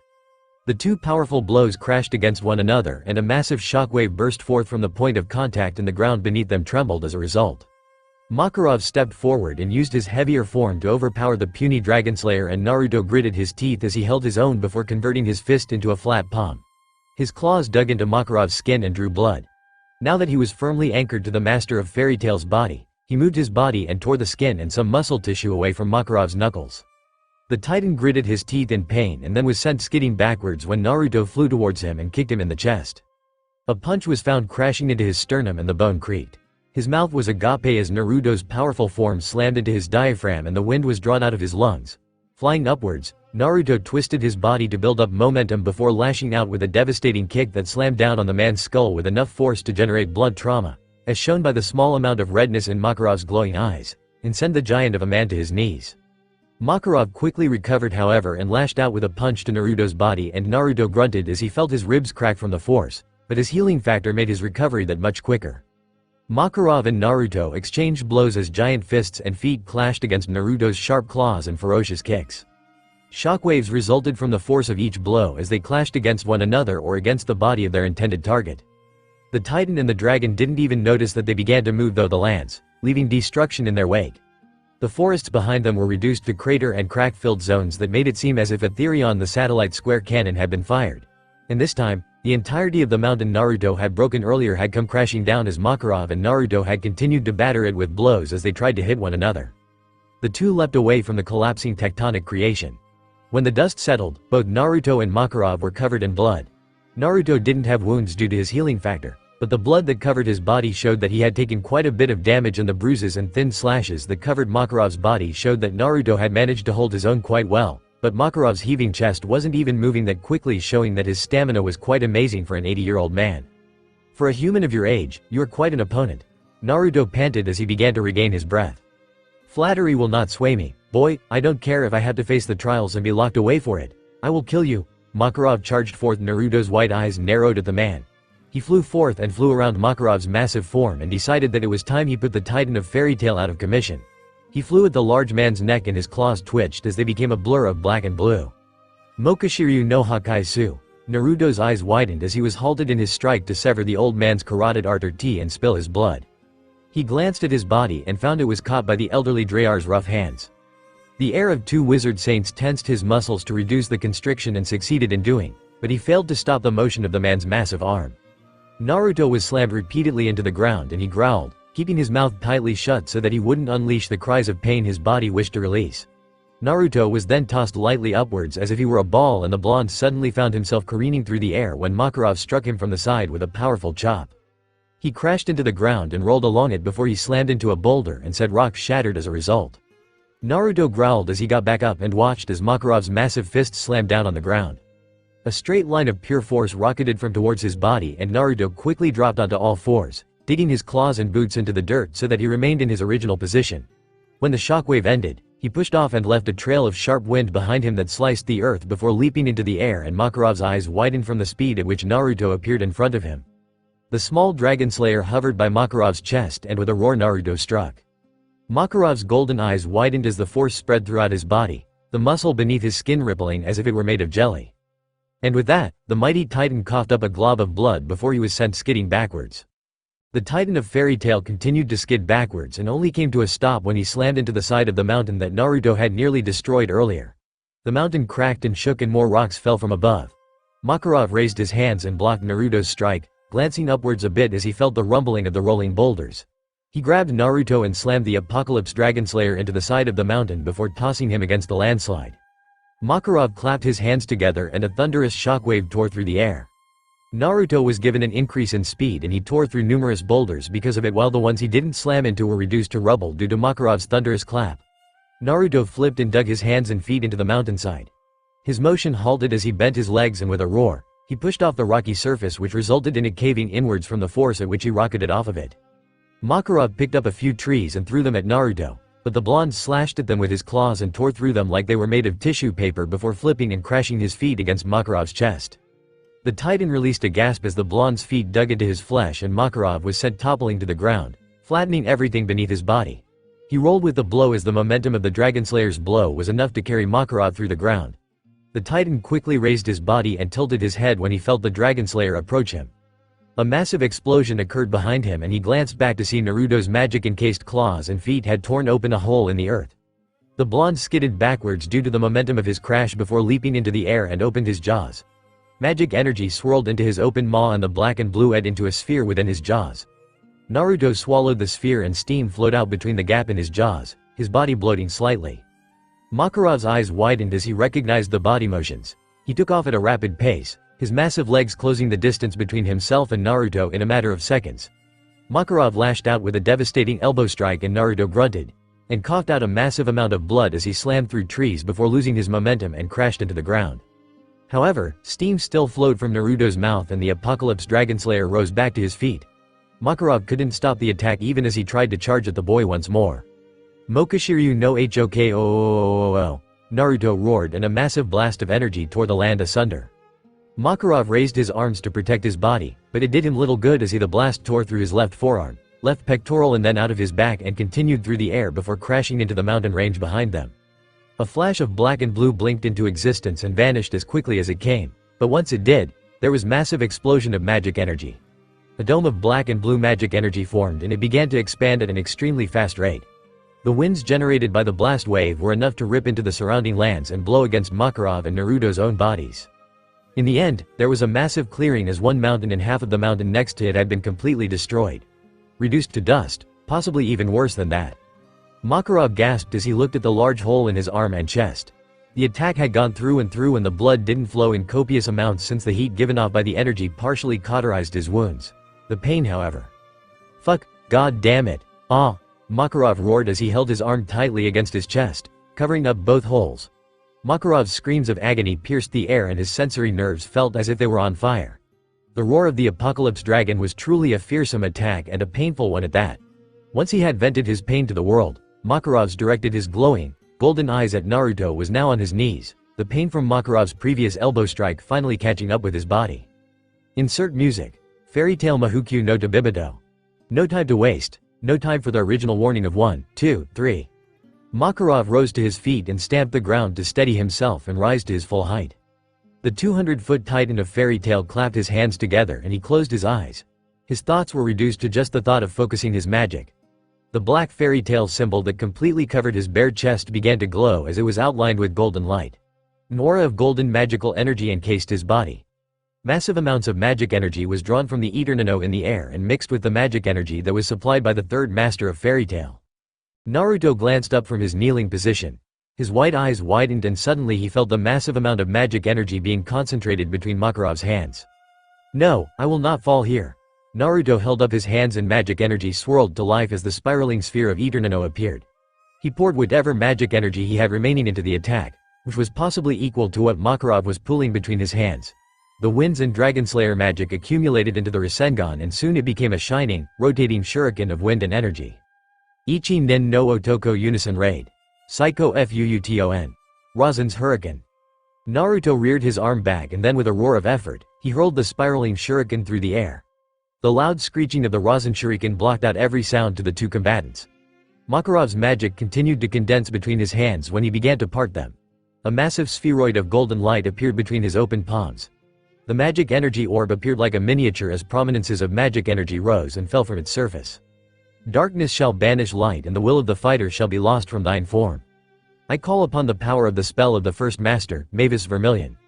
Shine the holy light of the fairies upon the demon of darkness and destroy his spirit. Makarov recited the incantation for his ultimate spell. The winds of the Rasen shuriken sliced into his flesh as its tips were merely a few inches away from his body.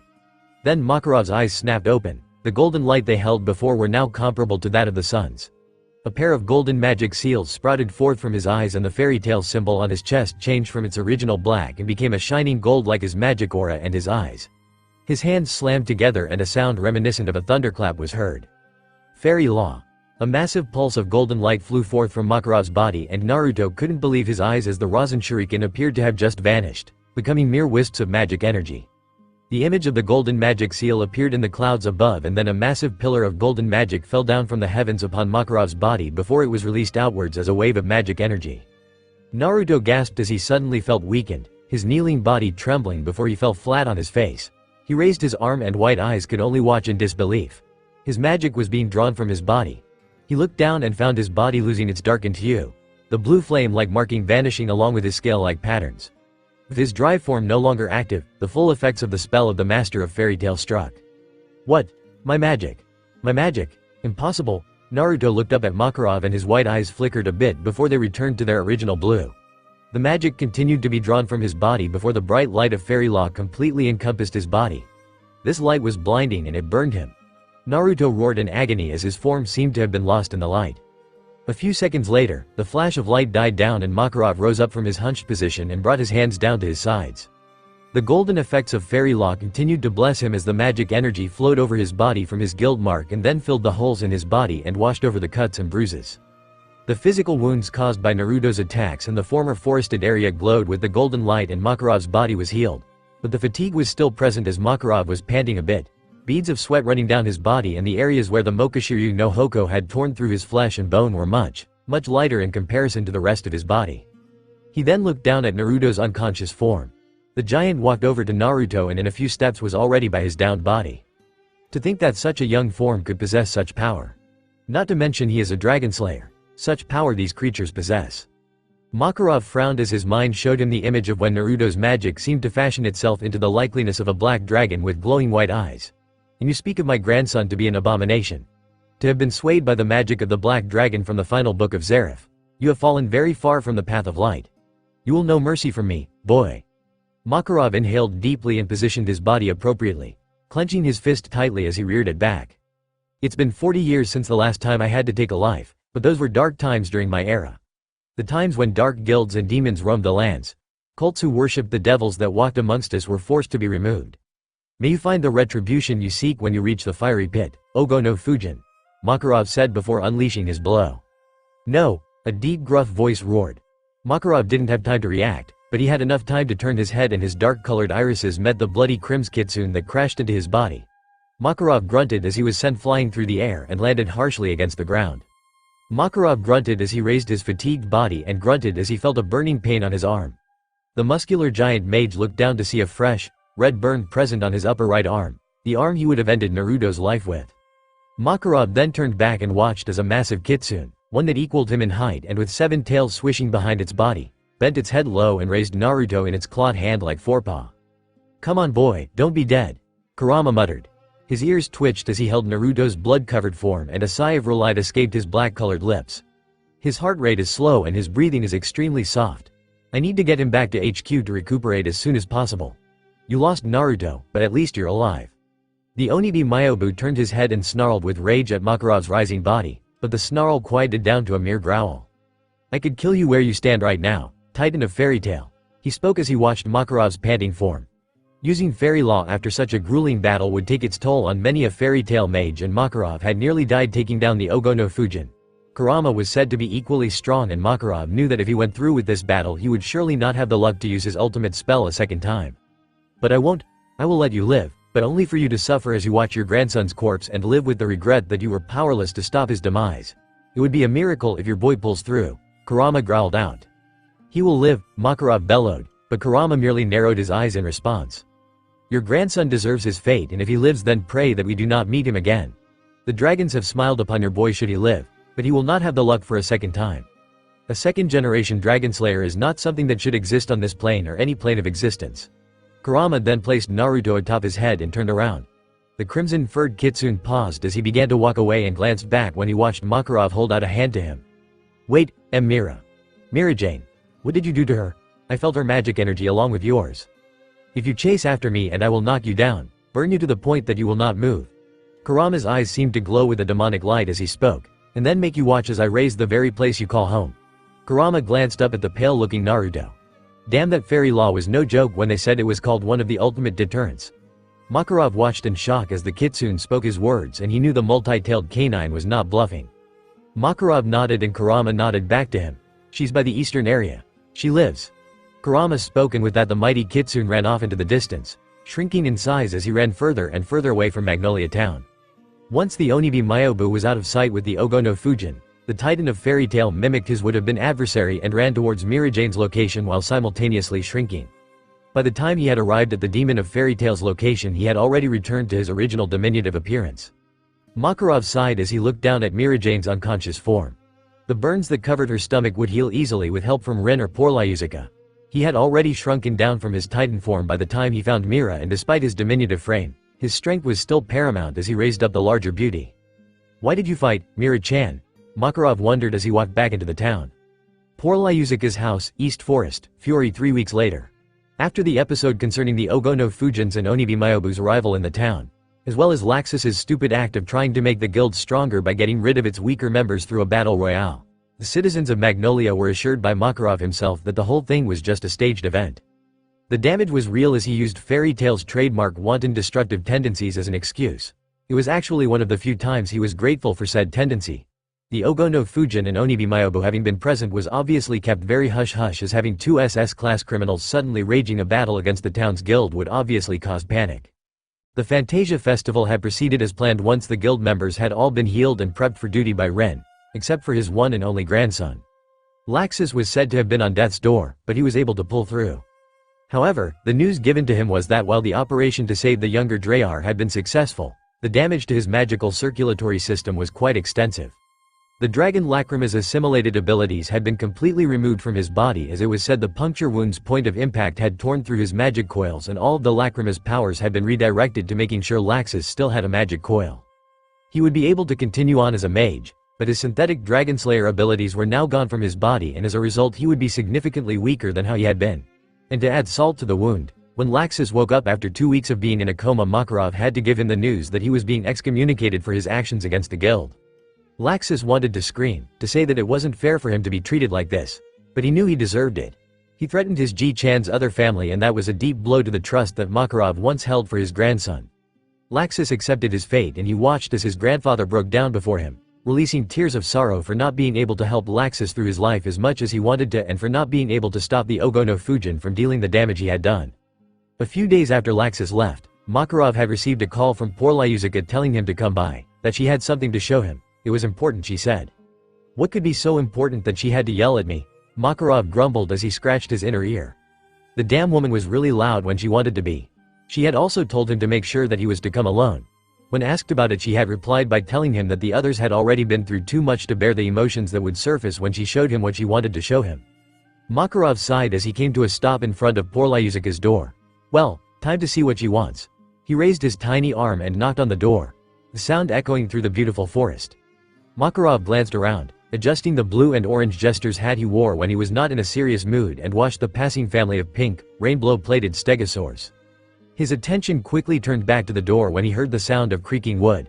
The pink-haired woman glanced down, her red eyes staring into Makarov's dark ones. "Come," she spoke as if it were a command. Makarov rolled his eyes at the elderly woman's demanding nature. "She wasn't like this when we were younger and dating." The third master of fairy tale looked in poor Lyuzuka's direction. His eyes closed as he rubbed his head. "So poor Lyuzuka-chan, what is it that?" His words died in his throat. His eyes widened and his jaws were slightly agape as he looked at the person sitting beside poor Lyuzuka. "Hey, master." The red-haired ace of fairy tale gave Makarov a friendly wave of his flesh hand. Makarov's eyes teared up as he watched his ace. His living ace. He glanced down and caught the shine of the crash magic user's prostheses. The automale limbs were shining and functioning as regular limbs as Gildarts flexed them for Makarov to see. "Don't give me that look," Gildarts said with a frown. "I'm alive. An arm and a leg is very little to pay for in return for my life. Do would have died too had it not been for me. You can thank me later, Makarov." Makarov looked at poor Lyuzuka and shook his head, wiping away the tears. "Why? Why didn't you bring up that he was alive earlier?" The pink-haired healer held up her hand and held up two bony fingers. "For two reasons. One is that I was extremely busy making sure he was able to sustain his life by healing him. Took weeks to fix him. Not to mention after that I was helping Gildarts get used to his new limbs once I fixed him." Gildart's sweat dropped as he found the red-eyed woman's explanation made him sound like he was a robot in need of repairs, which technically he was. A cyborg maybe? "I had to focus quite a lot of time in order for him to undergo the rehabilitation process of using his automale prostheses, and not to mention that I actually had to fix them a couple times when he damaged them, especially when I told him not to do that." She growled as she glared at said red-haired mage. Oi, calm down poor Lyuzuka." Gildarts raised his hands to defend himself. "I didn't damage them that badly. I barely scratched them, a few dings here and there. You punched down 3 trees and broke 4 boulders, you stupid bastard. You damaged the inner mechanisms because you used too much force with your new limbs and nearly broke the circuits that channeled the bioelectrical currents from your synapses. I had to actually talk with my contact in Rush Valley to send new parts to fix them. If you're this stupid, then it's no wonder you nearly got killed." Poor Lyuzuka roared at him before pulling out her broomstick of infinite pain and whacked him over the head with it. "Idiotic human." "Poor Lyuzuka-chan. What? The second reason?" Makarov gestured for her to continue. "Ah, yes. Now then, the second reason." Poor Lyuzuka's harsh gaze softened at that. "You and your guild have been through too much as it is, Makarov. You thought your ace was dead. Your guild members have been in near-death states ever since the situation involving Eisenwald and Oshibana town. You had to deal with the guild war involving Jose Porla, and not to mention you had your grandson to deal with. It's a lot to take in and a lot for even a person like you to handle. If I showed Gildarts to you immediately after any one of those situations, your mental integrity would have been lost and you'd go insane. You'd snap. You're old, Maki, your heart and mind can only take so much strain." Makarov frowned when he heard his old guildmate refer to him by his nickname. But he got where she was coming from. The human heart reacts to many types of stimuli, but emotional stimuli was the worst thing, especially since he had physical heart troubles already. The master of fairy tale nodded to show that he understood her. He then chuckled as he watched her. "I think that was 3 reasons." Gildarts and poor Lyuzuka smiled softly as the old man made a little joke.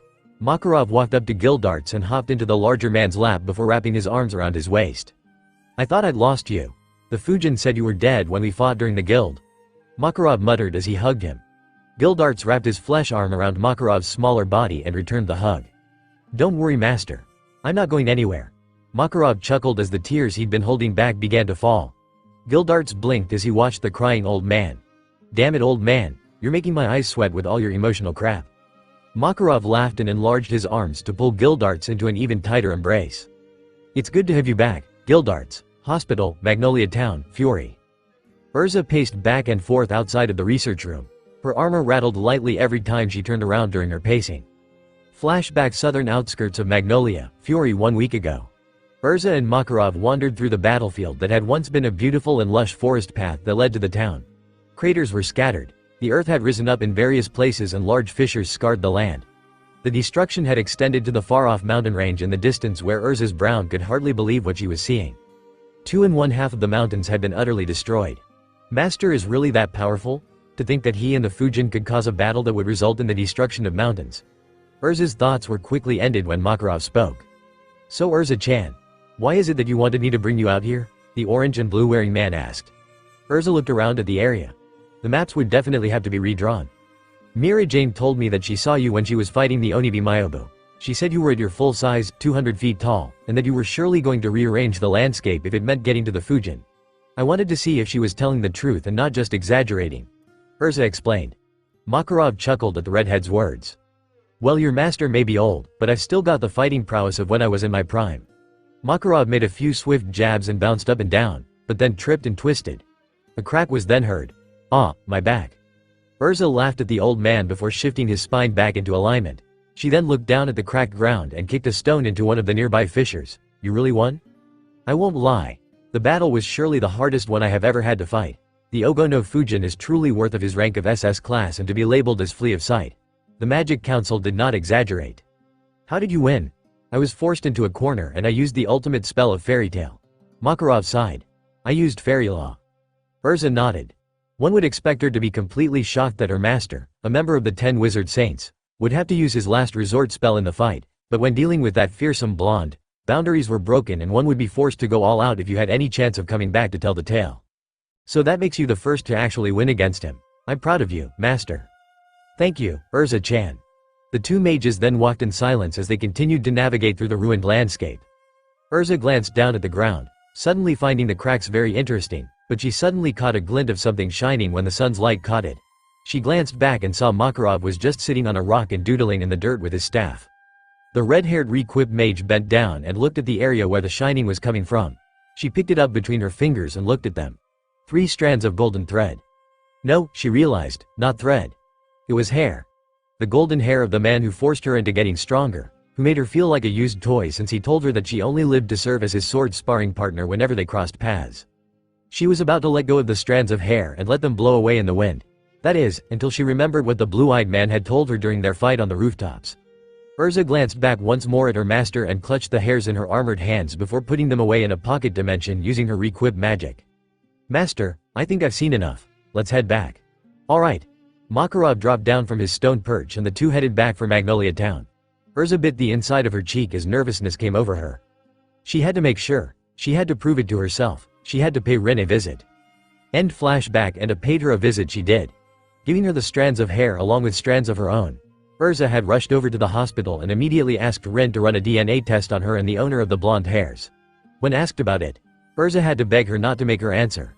The brown-haired doctor had complied as she was a doctor and she was to obey the patients once she accepted her task.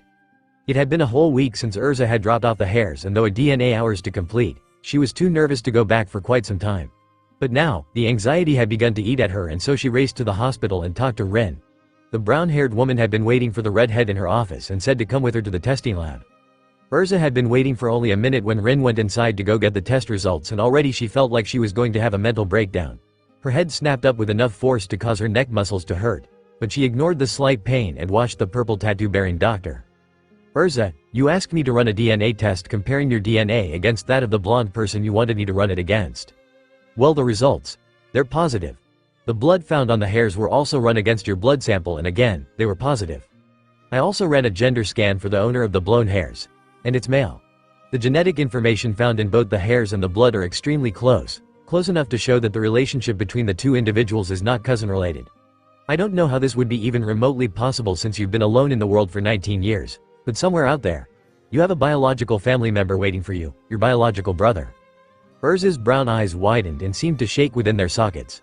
Her mind was so out of it that she didn't even realize her legs buckled beneath her and she fell to her knees. She gripped her head, clutching handfuls of hair. No way. It can't be. 19 years I've been alone without anybody. It's just impossible. Then her eyes widened when her mind brought up the words the blonde had shouted at her. The words that shook her to the very core. Show me you are worthy of having my blood flow through your veins. The tests had been done.